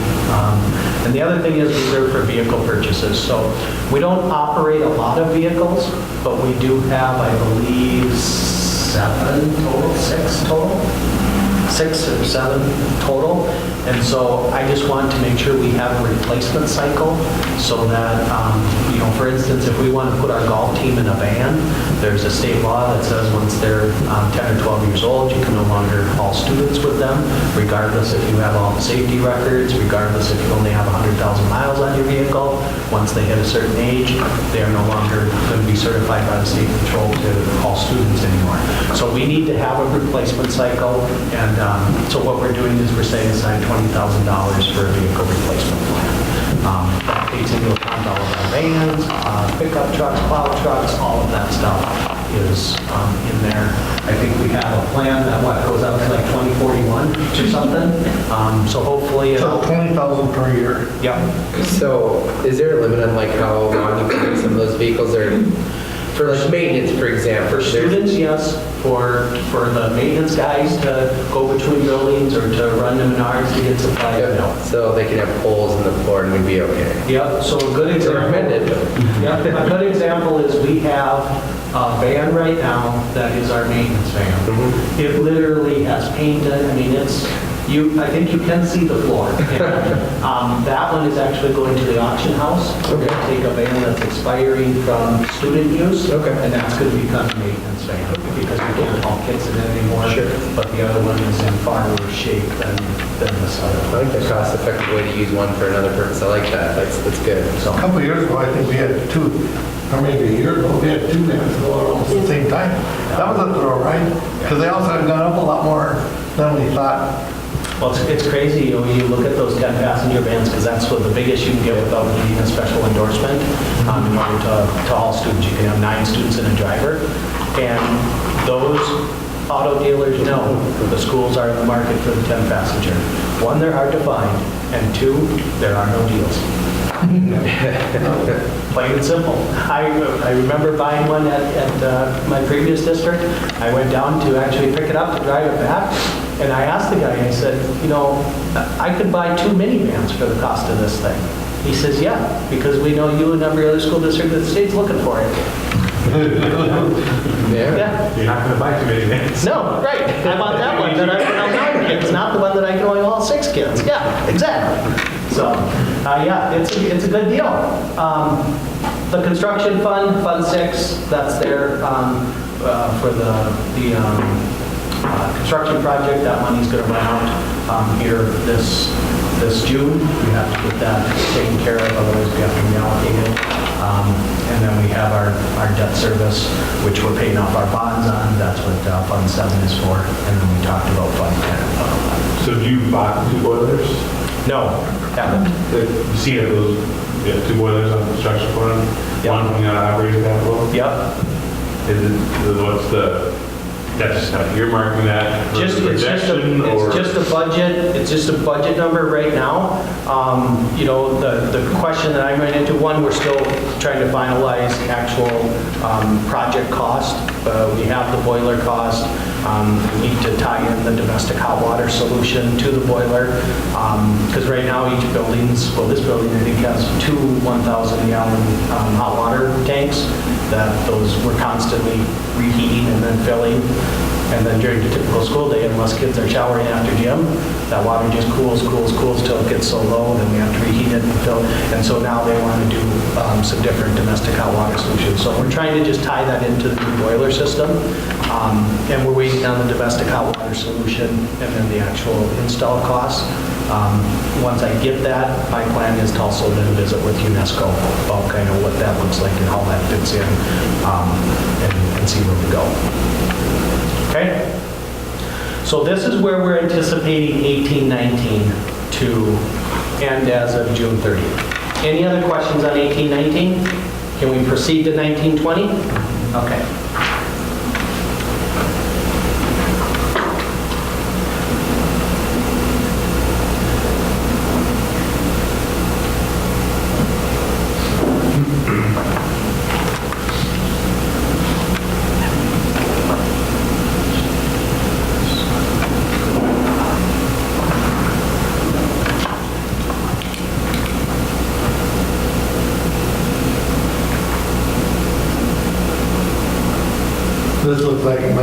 telling me about the question. Yeah, you get your question answered there, Bruce? Just give me a second here. I just gotta shrink it so it'll fit on the screen, and then I can put it up there.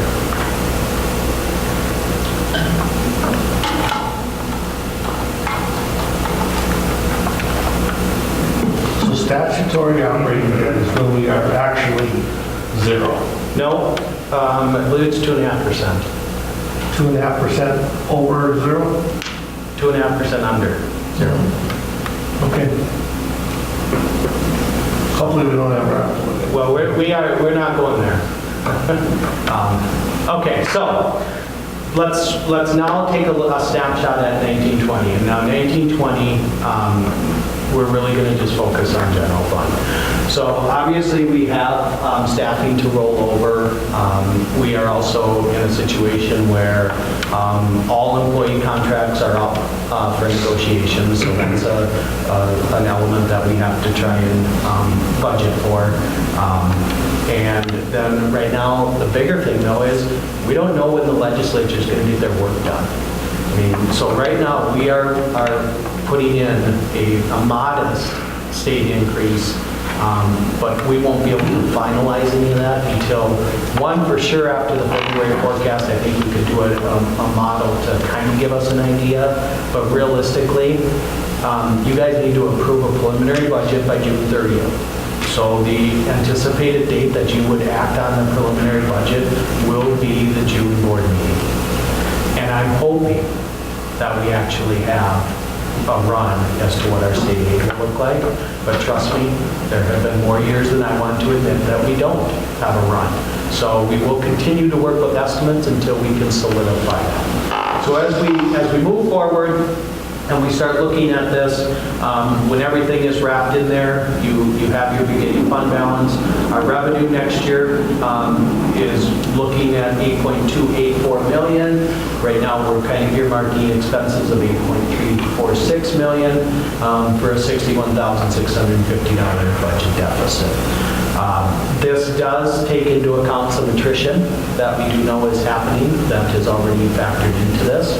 And then we are also working on a variety of other things that I think there are some efficiencies that I would like to explore and have the board take a look at that aren't included in here that I think we need to be able to visit about it as well. My goal with this is to start to have conversations with both staffs and faculties about where this is sitting and what this looks like and potentially where we will end up next year. And then obviously be able to have the board meet in closed session at the February board meeting to talk about negotiations. I think it is important for the board to kind of establish parameters that all the negotiating committees will go into, that they will be working with. And that's something that we can talk about at the closed session time as well. But those are things that need to happen.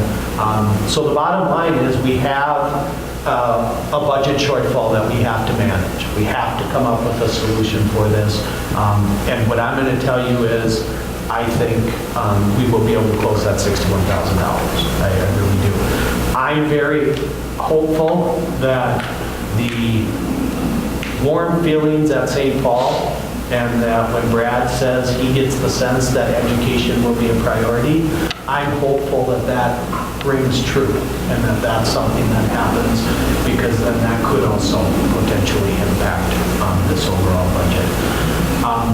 The rest of these when you start talking about assigned accounts again, these are just estimates that we're plugging in there. Right now, this is just a very much a prediction of where we think things will happen.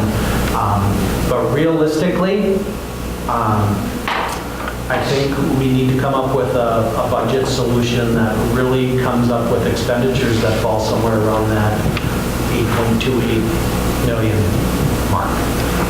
So I would say we probably need to be able to find a way to trim out $75,000 to $80,000 in expenditures for sure. And then as the legislature does its work, we can fine tune exactly where that needle's going to fall to make sure that we're staying in that balanced budget.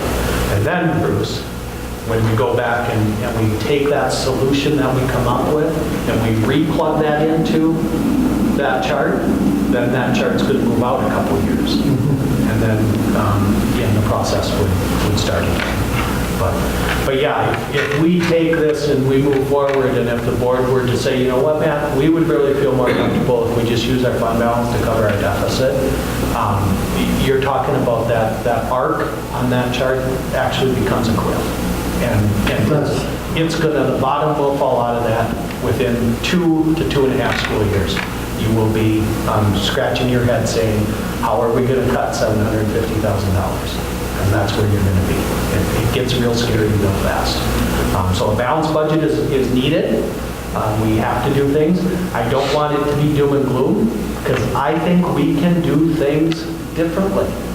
I think we can approach our issues, our problems, our concerns with different lenses, and I think there's a lot of ways that we can come up with solutions to be able to not only continue to deliver exceptional service, but I think we can actually do better. And so there's a whole host of things that I think we can get working on that yeah, they're going to be new offerings, different offerings, but we're also going to be able to close our budget.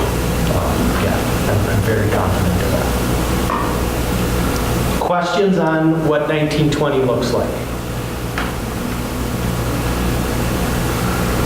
It is not a doom and gloom 1920. Don't get scared by that red number. If that red number were $200,000 or $300,000, then we would be having a different conversation. So don't get nervous about that red number. We're gonna work with that, and that's something that will. Just a quick question: the expenditures is estimated based off of current payroll and expenses if they maintain through the 1920 plus the typical inflation. Whatever else. Yeah. Questions regarding 1920 estimate? And I know I can't, can you tell me what you're estimating the legislative amount on? If I'm able to ask that question, or? I know I can shut up over here, but I just, so you're basing your budget on what percent from the legislature? Right now, what's in here is based on 2%. But 2 and 2? No, this is just the 1920 budget. Okay. But I was just curious. And this is a very rough estimate, so I don't want to get too far down that road, because I could see us needing to go and scale that back to 1.5. And obviously then that number grows, that 61 grows. But right now it's based in at a 2% for the first year of the state biennium. And we'll see how it falls. So, okay? And my apologies, I know I'm not supposed to say it. Does the board have any questions? So if you go back for the last 6 years, roughly what's the state done every year? Because you hear about all this, my impression it's always the same. Am I missing something? So the last 6 years, the one thing that I will say about the Dayton administration, that typically, yes, they did anywhere from 1% to 2% on state aids. The scary part about that is I think there's a disconnect between what 2% actually is for us when we have to roll payroll over, and that costs us 2.89%. I mean, 2% doesn't make us whole. I mean, we could get 3 and 3, and I could tell you that I don't know that that would actually make us whole rolling everybody forward, because there are some pretty, you start looking at our master agreements and our salary schedules, there are some pretty significant increases when you look from step to step on not only our teacher's contract, but our support personnel contract and across the board. And so we need to be really serious about what does 2% mean for Paynesville area schools. Because 2% a lot of times is thought about as inflation. Well, if it costs you 2.89% to roll your people over, and now you're talking about maybe 1.8 or 2.1% inflation, we got to get 4% to be whole. Yeah. Otherwise, we're going to go backwards. That's the reality of it. And mostly, It's a question for, I've sat on the school board for a long time, and nobody ever said what it always was. All I heard when I first got on is all this, we don't know what they're gonna do and all that. But over that period of time, there's always something. And it's been through all these times of all these pro-education people, and however they want to name them, whatever their party affiliation, it seems to come out similar. Yeah. Okay, so that's a snapshot. That's Paynesville Budgeting 101. This document, this is the document moving forward that I would really like the board to focus on. So I see the board interacting with this multiple times during the year. June 30th, well, in the spring, this will be the document that we will use as we do planning and budgeting. June 30th, this is the budget sheet that you would approve for the 1920 school year. In November, we'll have our auditors back out.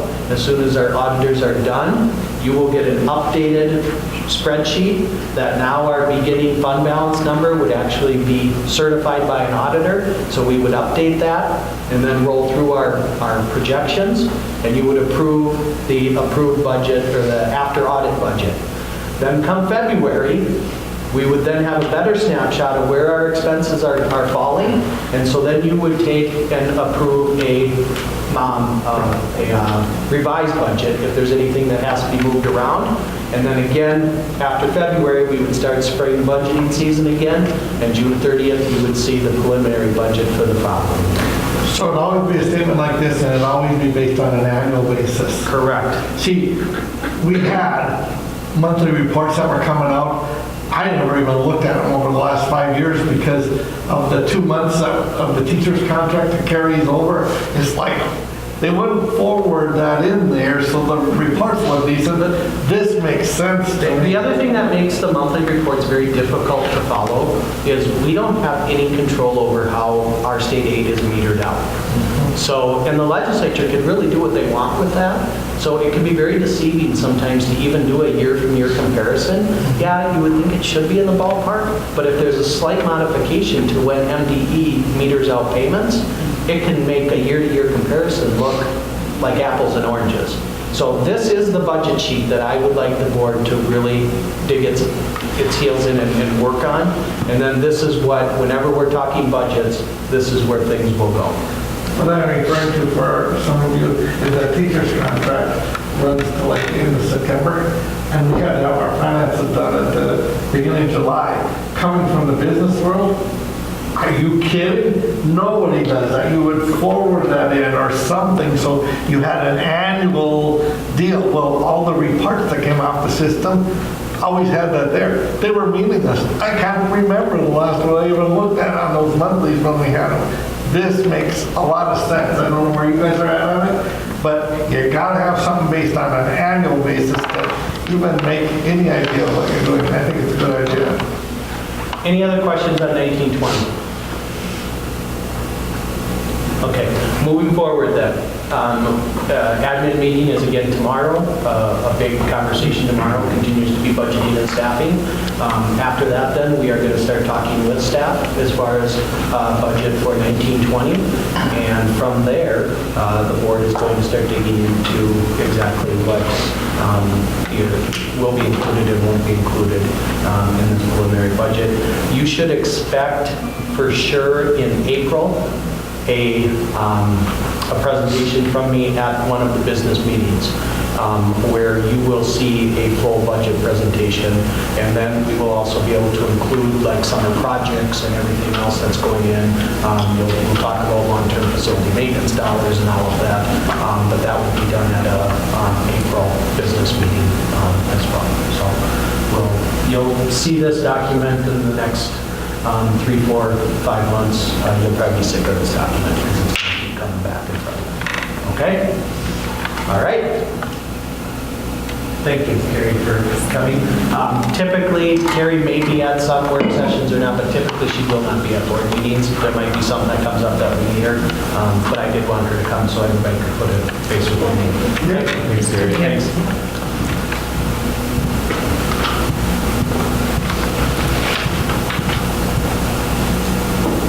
We kind of remember the last schedule. Still with us, everybody? Thank you. Yeah. We were talking about the 90 minutes. We're changing up subjects, right? I had a 90-minute study hall. That was a bit much. Okay, so I just wanted to touch base on the facility project a little bit and update everybody where things are at. I'm trying here.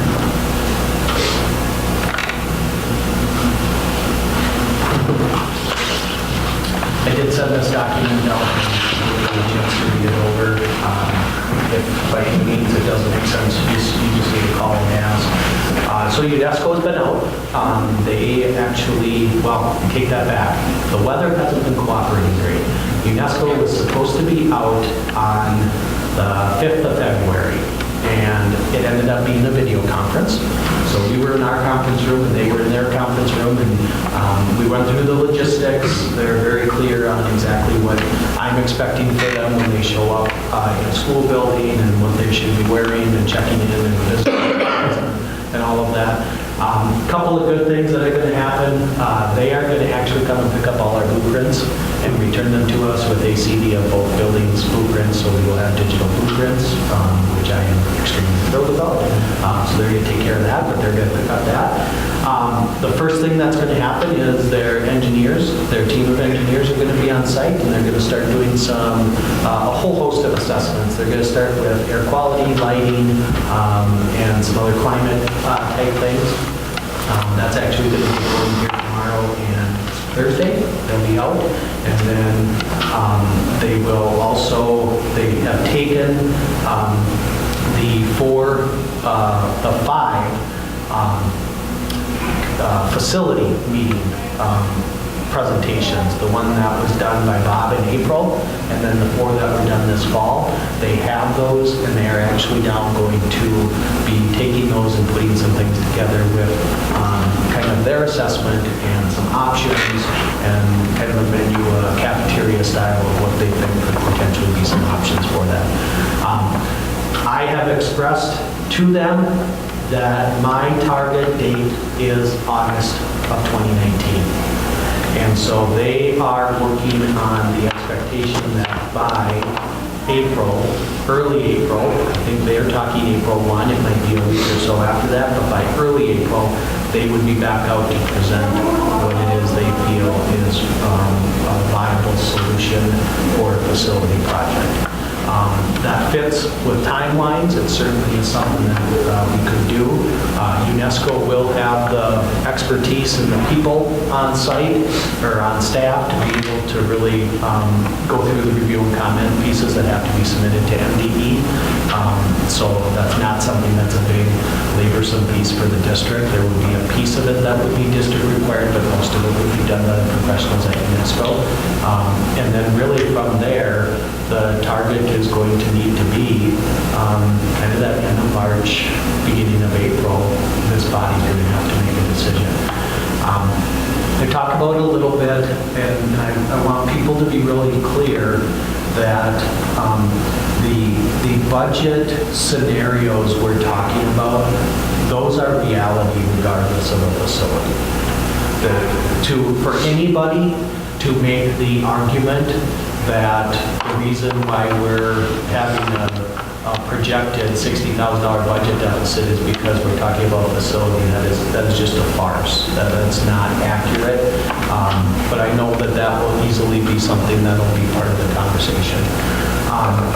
The other thing that I just think everyone needs to be mindful of, we are going to get to a point, and it's going to be very soon, that there's going to need to be a discussion about would we pursue an operating referendum rather than a facility project. And I think if we can't hit that August referendum window, I think realistically then we might need to have second thought about operating referendum. Personally, I don't think that's what our community is looking for. I think our community is looking for something with this facility project to go to the voters and let the voters decide. So for an August vote, how much is that going to cost the district? I mean, since it's not in November, we'll have to pay extra, obviously, right? I mean, it's worth it, I'm sure. I'm just curious of the cost. Yeah, If you have any idea. I'm guessing between $7,000 and $10,000. I think you're almost right on. We looked at it a couple times over the last couple of years.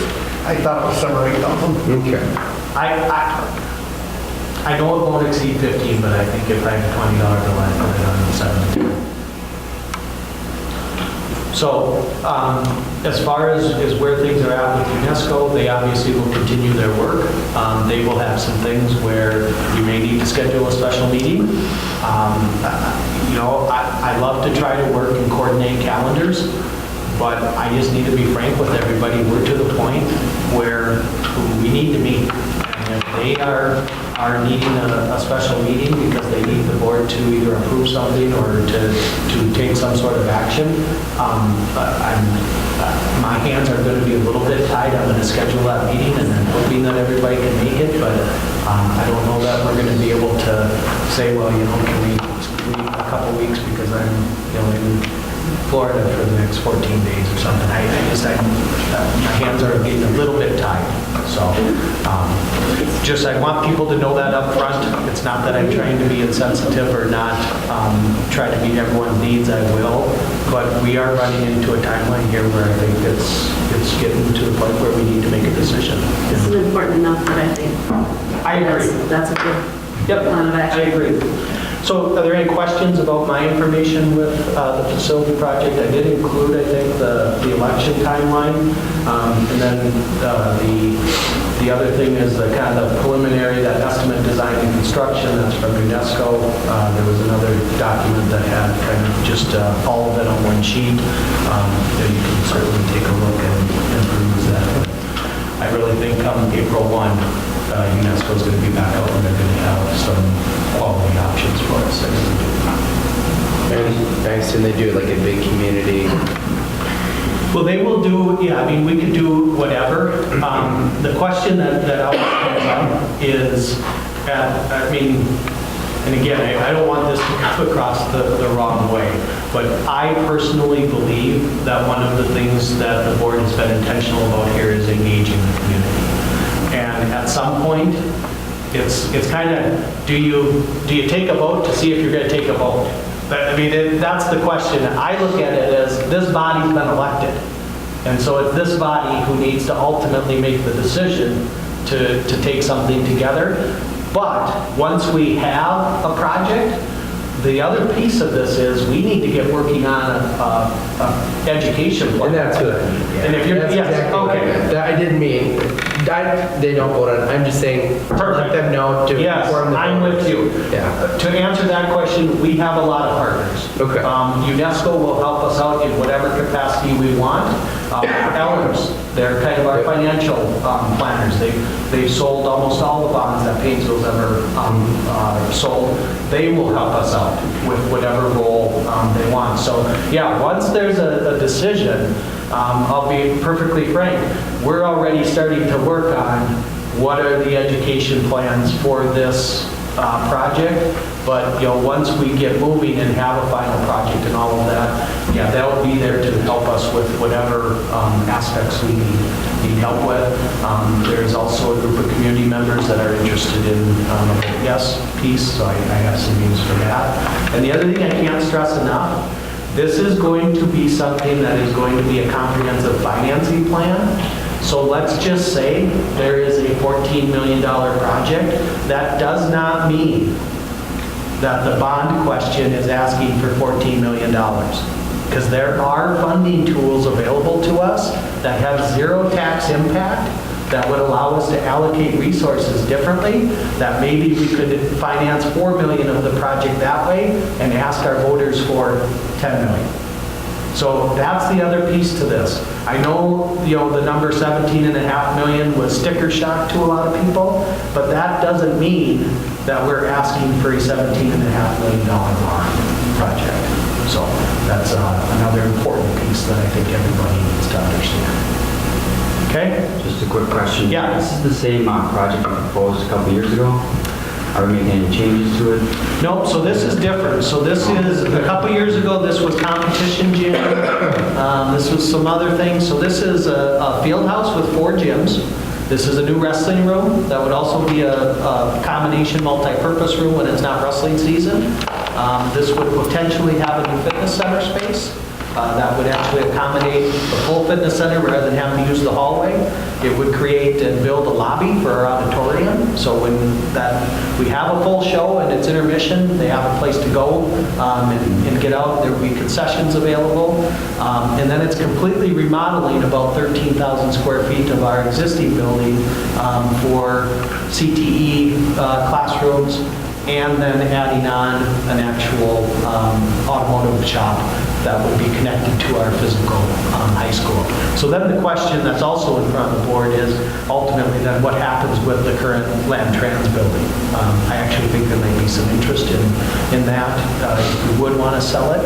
I also think that we would have some interest in maybe repurposing that building to do some storage of our vehicles and equipment and maybe having a different space that we could do some stuff. So I would say it's more comprehensive than just what the competition gym and some other things, but it certainly has more to it than the last time. And you guys were around the last time, I wasn't, so you can add whatever you want. And it involves bring gymnastics back on Correct. the campus. And I know you have different community meetings and stuff like that, and obviously the community votes for it to pass this. So as long as we have the things that the community members who didn't support it at first, okay. Yep. If you have that all in mind, that's what I'm thinking of right now, is making sure that we get the things covered that the community members voted no on, and making sure that we get the right project. And that's one of the things that I keep going back to, and I know some board members are probably sick of me saying it, is let's keep focusing on what are the district's needs and the community's priorities. And if we can get those two to mesh, that to me is the project. And I met some people that were absolutely oppositional to that project. One of them could tell me, you know what, I disagree, you don't need it, or I disagree, the community won't use it. That tells me that it's a pretty sound project. So. We spent a lot of time putting it all together, and it all came from that DOTS thing. I think my thoughts are when you get to adopting the resolution, that's the key. What information do you need as a board member to make a decision on adopting a resolution or not? Does that mean an engagement of some sort with the public before? Does it mean we do it through the educational afterwards? That's what I said on it. I think, yeah, we all have to decide, because if we don't engage the public at all, and we just have adopt a resolution, it's going to be after the fact. Along with that comes things like, well, this, because that's happened to us last time. You just jammed this down our throats, that kind of thing. Yeah, that may not go away, I don't know. But there was some discussion about having some engagement, and we had the discussion, all of us were there with UNESCO, having a discussion with people before. If you have to make a decision, and all of a sudden we have assembled 200 people of the community, and you just get a feel. Everybody has their own bubble group of people, and you have a good feel that we're doing the right thing. It's sure going to make it a lot easier for you on May 31st to adopt a resolution to move ahead. Does that make sense? I agree with that. I think public education is important, but I mean, there's a certain timeline that we do have to go through. And I've actually spoken to a lot of older people who are against the district, and one of the interesting things is they went to different school gyms like, yeah, maybe we do need better gyms and facilities here. And these are older people in the community. So I think, and then I've been asked several times, why aren't you going forward? We're waiting. You know, I think people are going to get just as annoyed if we remain stagnant on this. They had opportunities to come to these facility meetings before. I do agree, though, that it's important to get voter things, but we have spent a lot of time on educating these people and giving ideas and stuff like that. So I just don't want us to get too stuck in the mud on that, to be afraid to move forward on this in a timely fashion. But I do agree, overall, There are it's some very issues that important. happened in the last vote. Yep. And I might as well say, one, we told everybody when they came to that one, we were going to put every idea that came up, right? Didn't happen. One of the ideas that came out of one of the committees was to do nothing. So we have everybody putting their dots up. So you already have a group there that may not be interested. Although I'm talking to people on both sides of the fence. Sometimes I think people aren't interested at all and they're game for it. I have other people come in, can you tell me a little bit about what you're thinking about? Well, once we get there. But do we do that before or after a resolution to kind of see what their thoughts are? I can tell you as a board member, you have a couple hundred people, 150 people together. Had we asked them, when we did last time, had we asked them what their thoughts were, does this look like it satisfies the needs? And a large group of that people felt, oh, it's a pretty good idea. We're not voting. No, we're not even asking for a vote. And you're walking around talking to people, sure gives you a lot more confidence when you're gonna move forward. It's kind of amazing, some of the people you do talk to. I was talking to one gentleman, and he asked me, we talked about it, and he had this grumpy look on his face, and he said, I don't know why we need it, we don't need it, you know. There's no reason we need to add on to the school. And as we were finishing up our discussion, he says, I don't care what you decide on, I'm voting for it. And it just floored me, I almost dropped my teeth, you know. He said, we need it, we need to move forward. I don't care what you decide on, I'm voting for it. And he had argued with me the whole time. To address a little bit of that, I think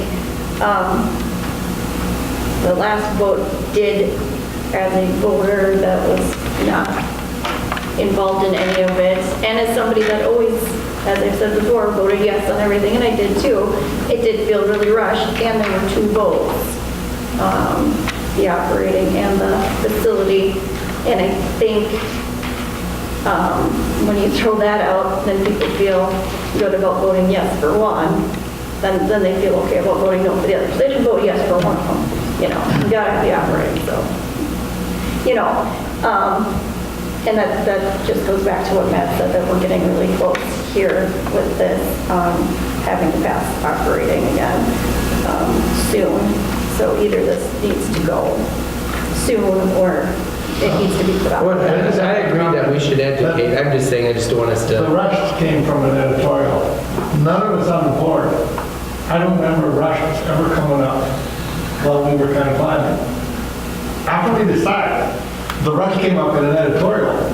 I mean, I think it just felt changed the whole picture. So this is how many people at you the last need minute. to be on the other fence to change the whole dynamics of this. If you can somehow transparently get through that, and besides, when we're planning, if you know up front where your people are at, if we had a group of people similar to what we had, and we find out different things, we get together in the work session here, and Jake, you'll have talked to somebody, Ashley, you'll have talked to somebody, Ashley, you'll have talked to somebody. Well, those are things that you would do so that you're addressing all of the issues that came up, and you can do a ton better job of putting together a program. So, just my thoughts. I think we just all need to be really aware, because there's two ways to do it. One is we go there and we just decide. The other one is we try some engagement before we get there. All of us are going to engage with people anyway, but the time we had, there were lots of people that normally you did not see anywhere. There were quite a few that was at the meeting. Yeah. But again, you actually have to listen then to what people are saying. Correct. I'm not trying to be negative Nelly and say no. I'm all for it, but you've got to listen. Like you say, there's a whole group of people that are the no dots. We don't need to do anything. And I'm not saying I agree with that. I'm just saying that's out there, and you've got to figure out what to do with that. And part of it is too, I mean, we know there's going to be no votes. I mean, there's been no, like, there's going to be a certain percentage of the population who's just not going to. And so we have to decide, knowing, yes, there are people who are not for it. Do we believe enough in this project? Do we believe truly, genuinely, based off of all the feedback and work that's been done, that the community did say, these are the things we wanted. We went through and we assessed and said, what we're coming up with is pretty comprehensive. And not even pretty, it is comprehensive. It's addressing those needs. Like, do we believe that and move forward? Are we sold on it? Are we sold on it? Like, we have had those conversations. It has been open to the public. I do agree a lot of people didn't show up, but the feeling I'm getting from people is, if people are aware this is happening, I don't get a sense that people are going to, again, this is just my perspective, and I'm not saying I'm speaking for, a large group of people, but that they were feeling rushed, because I think people know these conversations have been happening. So I don't think, I'm not getting a sense at all that it's going to be like a surprise, like, oh my gosh, what are you talking about? There's a facility project. I mean, almost anytime people are like, oh, you're doing board, they ask about this project.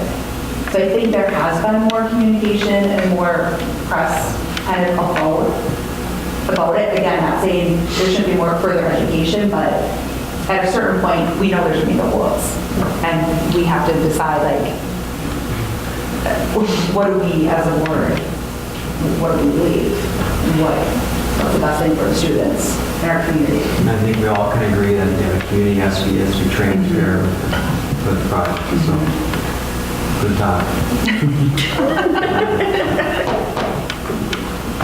But I do appreciate having like some guidelines, like, I think also take into consideration, if we don't vote on it, let's say this year, there's also impacts on what the cost will be. Like what did it say, 4 to 6%? Every construction every year. I mean, so then That's forever. it is forever, Yeah. but No matter what you do, it's always going to be there. it will. And so if we would decide to not move forward in both operating referendum, then how many years does that put us back? What is the additional cost? I mean, there's consequences too. We know this is what we're going to do. I kind of look at it, what's the point of delaying it 3, 4, 5 years? Well, and a decision to wait is a decision anyway, right? You're making a decision anyway. You can keep putting it up, but that's still a decision, right, to not. And that's, yeah, like you say, impactful. Yeah, sure. I'd have to comment for personally and the people that I have talked to. I actually like the August 3rd date. Done a lot of thinking about that. How many elections do we have? And the weather's crappy and everything else, and nobody can get there. So then you have this whole group of people that said they can't get there. If you have it in the wintertime, all of the snowbirds are going to know you're trying to have an election when they're not around. August 3rd is about perfect. And for agriculture, they're kind of between spring and fall. They might be in a third harvest, possibly of hay, maybe some wheat coming in about that time, but they're kind of in between. It seems like a really good time to say basically to the public, this is the best time we believe all of you can come. And they're not going to have 5 degrees when they're not used to it, or 30 degrees and it's too cold to make the walk. It's probably going to, now it could be a storm, but other than that, I absolutely like that. We'll end up with a tornado. Yeah. I like that idea. What has the feedback been from parents? So it's been out in newsletters more often, communication with conferences, people have toured the makerspace, there is more conversation. Has it felt like a surprise to parents, or what's kind of the feedback? They're asking when. They're not asking if anymore, they're asking the question of when. But again, those are the people that are talking to me. Right. I'm not speaking for everybody. I'm just talking to the ones that are asking me about it. They're asking me the question when, not the question, yeah. And to be honest with you, tonight when you talked about what the project is, that's the first time I ever heard about the new stuff about it. So I'm pretty involved with all the things at school, so I don't even know what that means when like other parents and much less students won't even know. So I, like we said, keep community involved and let's get this thing passed. Absolutely. Yeah, how could we integrate like the student voice more into this? Because you are very involved, both of you are very involved, and that. I'm glad we're changing our website. What is that going to Because it's all on there. Having more websites, maybe talk, have students come in or at least a survey or something like that. I think BNC News. Yeah, it would be a great. Yeah. That would be a great It would be a place. great place to start having a couple, maybe twice a month. That's a to-do for you. But I do, I mean, I look at on YouTube the number of views that those things get. People are watching BNC News. So I think that's a fine place to start. And you have tentative ideas of what we're thinking about. It's not like we're not way off. We have a pretty narrow scope at the moment. Find that scope and communicate it. And That's a good idea. I got a guy. That's why you're the superintendent. All right, let's, are we good with where we're at? Okay, let's talk about strategic planning then just for a little bit. And so this is more just an update than anything. I took the direction at the last board meeting that I will facilitate this, and I'm perfectly fine with that. That works for me. I have experience doing it. I will have a problem with that. I did reach out to Bruce Miles just so the board is aware, and he and I are going to spend about an hour or so together next a week or so out. One of the things that I want to do is I want to develop a survey. The problem is I'm not a survey writer, and so I can write what I think is a good survey, and I give it to somebody, and it's just loaded with bias, and the questions aren't written from a neutral standpoint. So I'm going to take a shot at a school improvement survey that I want to forward on to Bruce and his people, because that's what they do, and they have an actual survey writer. And so then we can get an actual survey that will assess what we think we're trying to assess. I don't know if you've ever participated in a survey where clearly there's just a slant of bias to the questions. You don't even get the data you think you're trying to get. So I want to do that. My timetable is on Friday of this week. I'm going to email him a draft of the survey. When I get it back and it's in better shape than when I send it, I'll get it to you guys.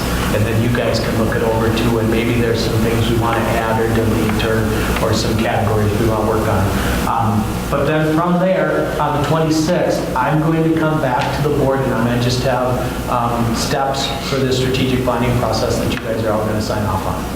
And ultimately, what I can guarantee you is July 16th of 2019 is the date that I want you to approve the strategic plan for 2019 through 2021.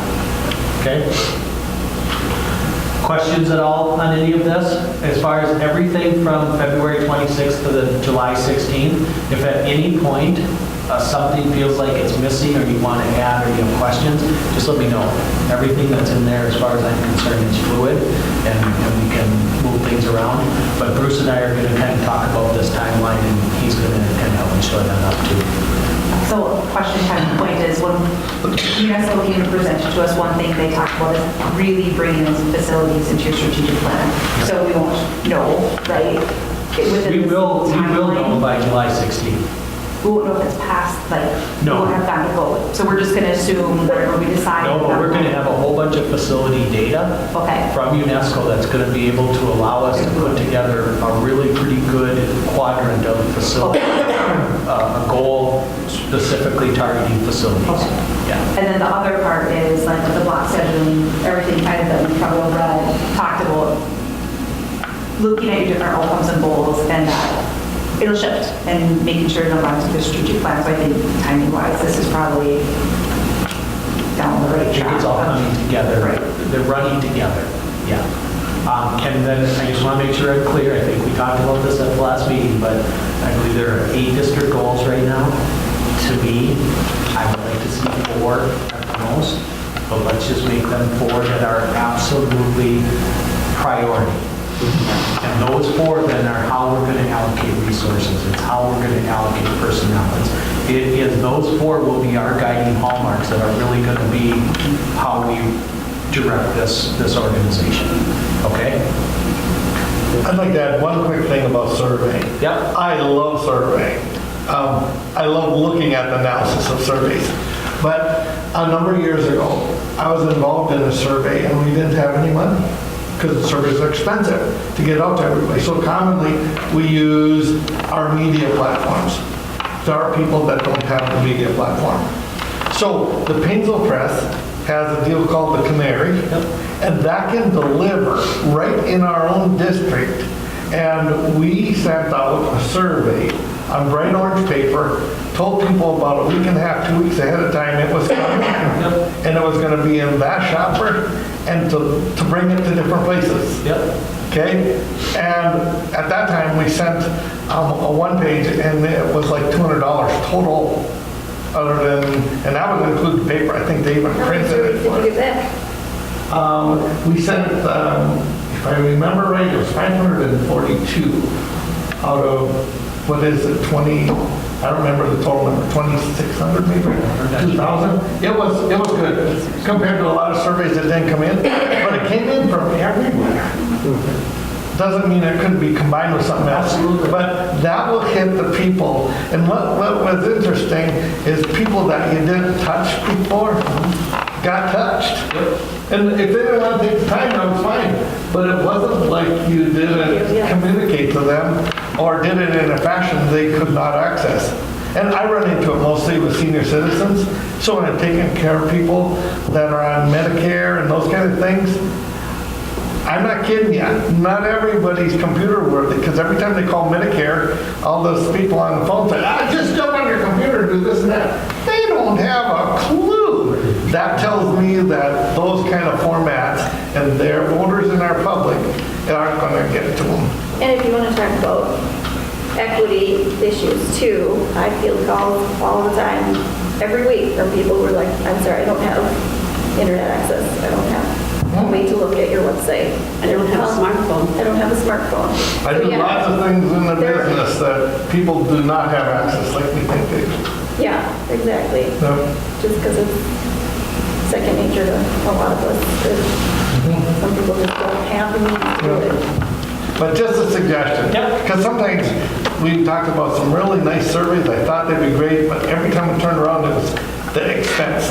That's a method. Right here, Paynesville Press needs to get along with. Well, yeah, and obviously the only data or addresses we would have access to are addresses in our student information system. Correct. And so that is not going to be a comprehensive representation of our community. And so we need to come up with a way to at least give everyone an opportunity. And if they don't want to participate, that's their choice, that's fine. But at least everyone has the ability to do so. Any other questions with strategic planning? Okay, so it's going to be a busy spring. Let's talk Google Drive a little bit. All right. Speaking of technology. You have no choice to learn it slower. Can't have the excuse to give us laptops. Okay, so everybody should have got or received an email from me today that said I shared a folder with you. Okay, so I just want to make sure everybody gets that in their drive. And then...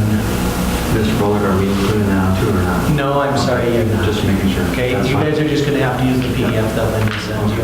Okay. So, right now, if you go to your drive, and if you click over on Shared with Me, you should see that folder come up. And the folder should have been Board of Education. Okay, so when you click on that, did everybody get that added to my drive? Seeing some head nods. Well, Anybody not? I don't know what you're talking about. I don't know exactly what you're talking about to add it to the drive. I have it here. Okay. So that's all, what I'm looking at is every time you tell me to go in there, I can go in and read it, but it's not added anywhere. I just go through the same process, find the section. So let's get it on his drive. Maggie, can you assist? Anyone else need some assistance or? Yeah. Okay. Okay, so if you go over here and share with me. Yep.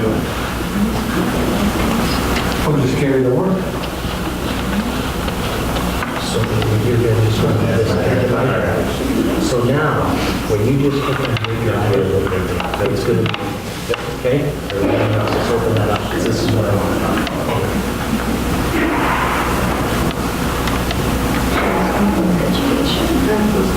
Did you get it?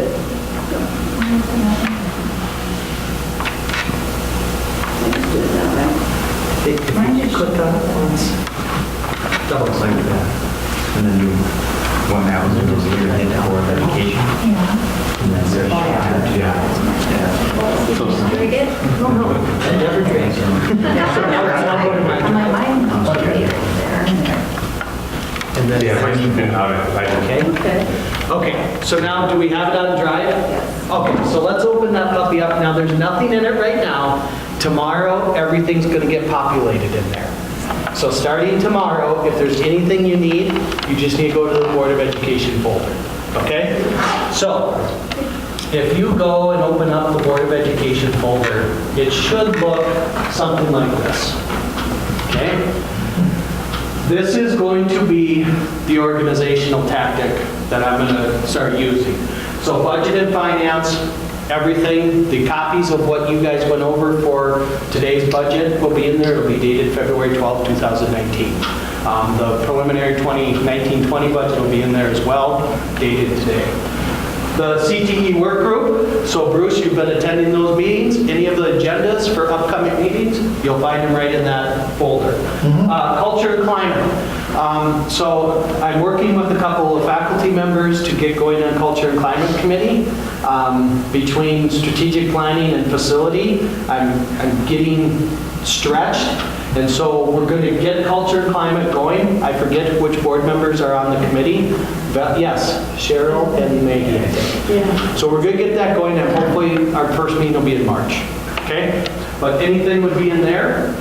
Meet and confer, we're working on getting a meet and confer meeting set up. So whoever those two Same two again, I think. are meet and confer, that's where you would find the agenda for meet and confer. If you go to negotiations, you can open that one up actually.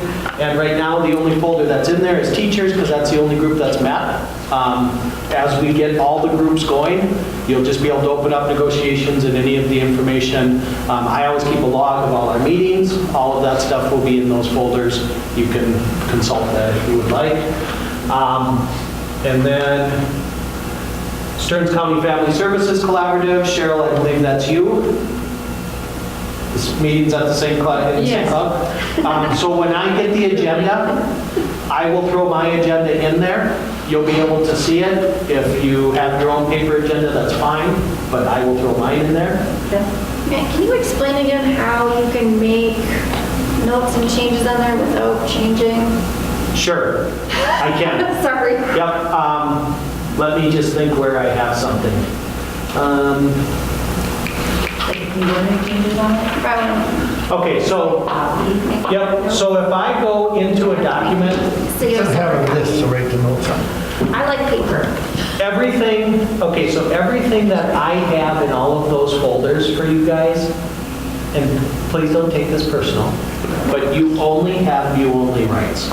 So you cannot change That's good. anything. But if you want to make your own copy, it will just be on your drive. I'll show you how to do that. So you So we would, can save a copy and then we Correct. do what we want with that. and then it would be, yes. I just don't want to mess it up for everybody Yeah. else with my notes. Okay. I just make a copy, put it in a different folder. Do you mirror this folders? They can open it up. I don't, I just put my notes, and you can organize it however you want. Yeah. That sounds like fun. So let me just very When I quickly, print and, yeah, sure. That's what I. let me just very quickly go to this other document. So this is a back-to-school letter from August. And so if this were a board document that was in a folder that you opened and you want to make some notes on it or something, you want to do some things, so then all you would have to do is you would just go up to File, and you would say make a copy. Okay? And it's going to say, as soon as you make a copy, it's going to ask you, what do you want to name it? and where do you want to save it? Yep. And the only thing you need to do is you just need to save it to your drive. Don't save it in the same folder that the other one's in, because then everyone else is going to see it. Right. And then it'll just be your responsibility to go into your drive and organize it however you want.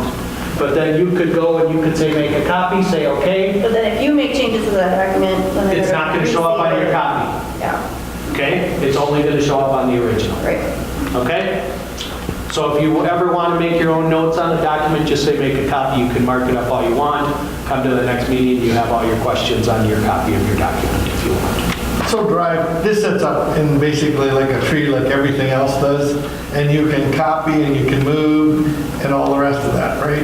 Yeah. Yep, except, with the exception of, and this is Writing on your stuff. where I'm slight control freak, and so I apologize for that. But I do not give you guys the authority to do hardly anything. You can view. So if you're looking for something that isn't in your folder, Cheryl, if you're looking for the Stearns County Family Services Collaborative Agenda, it's not in there, you just got to email Matt and say, hey, Bozo, put my agenda in there. I got a meeting coming up. Okay? Because then I will put it in there and it'll be there. And the only reason I want that, there's two people that can edit something. It's either myself or Linda. Those are the only two people that. But that's fine. good. All we gotta do is copy to our own folder Yes. in the Drive system. We can call it, we can name the folders whatever we want. Yes. And then I can open that thing up at the meeting and do all the typing on there that I want. You got it. That's okay. Yep. I gotcha. Okay? I thought it was complicated. It's not supposed to be. Yeah. So the only other thing I would ask then is, anytime that you see something on an agenda that says the appropriate documentation is on file in the district office, that means that there is private data that is not available for public consumption, but you as a board member, you have access to it, you just have to locate it in Drive. So if we're sitting at the February 26th meeting and there's a consent agenda that says leave of absence, so-and-so has the appropriate paperwork on file in the district office, you could actually go into that month's folder in Drive and you would be able to look up that leave of absence request and you would be able to see that. As a board member, you have access to that type of data. The general public doesn't necessarily have access. I don't have any control over it because when somebody writes a resignation letter or a leave of absence request or any of that, they don't come and consult me and say, hey Matt, what should I write? And sometimes what ends up on them is what is actually private employee data, and so I can't put that out onto an agenda, but yet you guys still can see it. Okay? And I just want to make sure that the board's clear. The real way to view everything on the agenda is to go through the Drive folder, because the thing that's on the website or the PDF, that is only what meets the criteria of public information. That's all that means. That's out on the website. Everything else that you might need would be in the actual So site. for the meeting tonight, Yep. where would I have found that here? So for the meeting tonight, you would have gone to the old system of school board agendas. Okay. And then under school board agendas, you would have clicked on February 2019. And then there are two folders that say, one says February 12th and one says February 26th. Today's the 12th, so you click on the 12th. Everything, all of those links and everything for the agenda tonight. Did that take me to Drive? Yep, So this, just open the PDF. right. So what did they actually do wrong with that? Nothing, because Linda emailed that to you. So what she does is she goes in Drive, and when I'm done with the agenda, she goes in and she saves the actual agenda as a PDF, and then she gets the hyperlink for that PDF, and that's what she emails out to you. So you'll see, if you look in the folder for February 12th, you'll see two agendas. One's a PDF and one's a Google Doc. The PDF is what Linda emails out to everybody. Is there a problem using our personal devices to access it? Is that an issue? Your personal device is not an issue as long as you are logging in with your school district issued credentials. That's what I mean. That is acceptable. I do not want board members doing any business From that their is personal not account. out of their ISD 741 You account. can access that from whatever device and that's not an Correct. issue. Correct. You don't have to use this device. That's- Correct. Okay. But just make sure the only thing you're doing school business with is ISD741.org. Okay? Okay, I know it's late. I appreciate your patience. Any other questions on Google Drive? You had to use it. All right. School, yeah. Question, when's our board meeting gonna get done? And could we meet in here instead of the other room? I like this room better. I don't know about you guys. I'm able to see you all this way. Okay, let's, We can wait for later. That's so no, because we're at the point in the agenda where we're actually doing roundtable. So Yeah, that's what I- yeah. one question is, can we possibly meet in the middle school media center for our regular meetings? Let me check with our BNC news crew to see how we can record these and get good audio for our community. And see if we can problem solve that to come up with a I just like to be able to see everybody during a discussion where you're like, the whole time over there. And I don't like that room, so I'm a little biased maybe. But otherwise, they just go. I don't know if it's harder for, do you prefer this setting or at least? It's a little closer, I guess. Yeah. Audio is better, I think. Yeah. I should work with different camera angles, like you said. Hey, do you guys like that? Well, I'm not saying we have to have this exact setup. I mean, well, and that's what our, as board members, we should be able to see and hear each other. We can set this up. There's a bunch of different ways we can set it up. I don't know if you heard, I'd asked if we could meet in here instead of the other room. I like this room better. You think it might be better for audio quality? So, yeah. So our BNC news crew is going to do some investigation. What about our new boardroom? Yeah, I asked about that too. I asked about that. It's in progress. We haven't, it's happening, it's just, we're having a little issue with our shop lot and stuff, and so it's in progress. I'm hoping we can make it sooner than later. So we'll get back to you on that one, and then that would also require board action because we have published a schedule that said we're going to meet in the seminar room. All you have to do is change it, but we have to give the appropriate notice and stuff, so we can do that. I'll talk with Mr. Dickhausen and BNC News and see what they think. Okay? Any others? Are there any other questions? So when is the boardroom going to be? Well, realistic. Why would we change anything if we're only a couple months to move to the new boardroom and then worry about? I'm hoping July is what I'm hoping. But I don't make it wrong. Yeah, I like to be able to see who I'm talking Ashley, to. you got anything? I like that a lot better too. Well, thanks. Questions, concerns? No, Cheryl? I guess we never did talk about the gymnastics thing, but I don't know. I'll have information for you on February 26th because I don't have a lot going on right now either. Cheryl? I've got some questions about, do we have cameras on our buses? No, we do not. Is that? They aren't our buses for one, so we No, I know, on the buses, on the Paynesville buses is what I meant. Yeah, no, we do not. I know that they have some buses that have some GPS capabilities, but as far as buses universally across, or cameras across all buses and stuff, no. Are you asking for a topic at a work session? Is it something we get addressed so everybody knows what's going on, or do you not want to? How are we going to do this?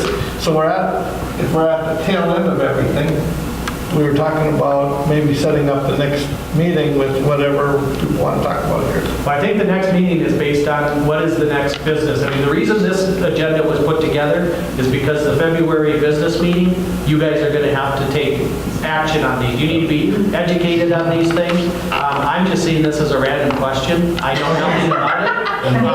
The answer is no, there's not cameras on all buses. With all of the snow and the ice that we've had and the number of school buses across the nation that have been in the ditch or had accidents, it's really hard for a bus driver to do what he should be doing and also monitor what's going on behind him. Maybe we'll address a lot of those issues. But if there's documentation so that it can be addressed later if something did go on. Well, I think the real question is, how many behavior issues are we dealing with kids on the school bus? A lot. There must be something, because I know of kids where the parents don't even bring their kids on the bus. They were on the bus once or twice, maybe I'm the only one, and they don't drive again. We don't hear about it because they're never on the bus anymore. Two different families left our school, not this year, because of issues on the buses. And so I think that's the real question, and I don't have data on any of that. I mean, that's something I can look into. Can any of those dollars for safety, security measures? They're not our buses. We can't control I that. mean, can they apply for? that? They, as a public entity, They're not as a private entity, no, they can't apply for those.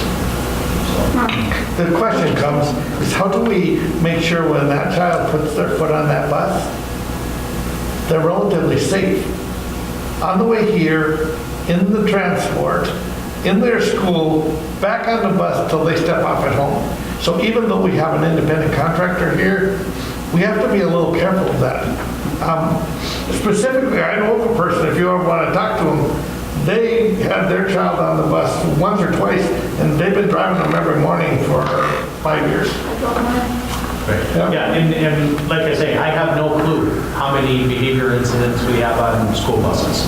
I don't have that data, I can't even speak intelligently. No, I don't either. I just know there's something. But I think the real question that we're asking is do we have cameras on the bus? The real question that we're asking is, are there behavior issues on the school bus? That one I can get some information on and I can do some work on, but the idea of cameras. That's my question.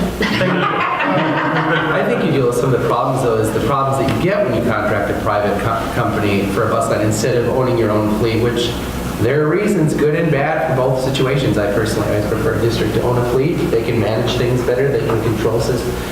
You don't have to deal with a private company. Not necessarily. When you come to management, the private company do a pretty decent job. It depends. I don't know that the behavioral I have issues no opinion on it. I don't. change one way or the other. I can tell you, I came from a district that owned school buses and we still had issues on buses. So I think the Yeah, I think the cargo is issue- still children and children will misbehave, whether it's a public entity or private. Bruce, do you have anything? No. That's another question. Do the bus companies have to replace their buses every 10 years? Yes, they have under the same The same expectations. expectation. Okay, thank you. Thank you. Just continued information on the block schedules based on like teacher feedback, student feedback, staff feedback. We'll continually inform when that decision comes on. Okay. Who's next there? Yeah. Should count it. If I don't hand in my homework right away, do I get passed because I'm late? Yes. This is a great question. I'll write you a note. It might not mean anything. The only thing I kind of opened myself is just in the facilities and things. Is there anything we want to discuss or do community-wide ahead of making our resolution? I see both ways. I'm not necessarily pro-con one way or the other. I can kind of see, but I think there's something. Do we come to maybe a decision on it? Yeah. Do we want to come to a decision on meeting and then when? Better start talking about it just to desensitize people, you know, just so. Good question, and I think it's a question we need to answer too sooner. Correct. And then we just make that decision. Then we can have that meeting ahead of. Like what Megan said with the blocks, or like information. I don't know, even like our students helping with it, like maybe address not so much just high school, like because that will be, like have to deal with it more so than like, you know, I'll be looking for a year. Okay, well, no big deal, but.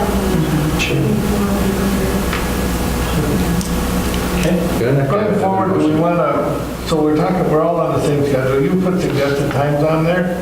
So now we are quite a bit beyond that. Should we be just kind of, have you been in one of these before? How they It's a learning handle? process, Bruce. And I'm getting to know you, and you're getting to know me, and so I think as these work sessions go by, I think I'll get better at guessing what type of allocation of time.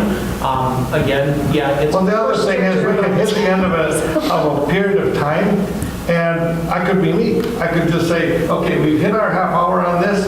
Do we want to continue this discussion, or are we ready to move on? I was thinking that same thing. If we did a 30-minute time, say 30 minutes, and we have, if we needed 5 more minutes to finish, we can finish in this 5 minutes, and then it's got to be stopped. And the only time that I would like us to honor those times is when we have guests here. Correct, unless they- have traveled to come and present.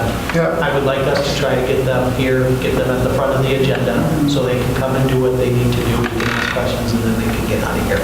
Okay. That's more important to me. It does not bother me about a 9 o'clock, my homework assignment, or I'm going to free pass. I don't have to worry about that one. I think it'll get better as I get to know everybody and we... I just want to do what everybody here wants to do, whatever, they'll come with everybody's schedules. Okay? Anything else? We don't need a motion to adjourn, do we? We do not. Let's leave that.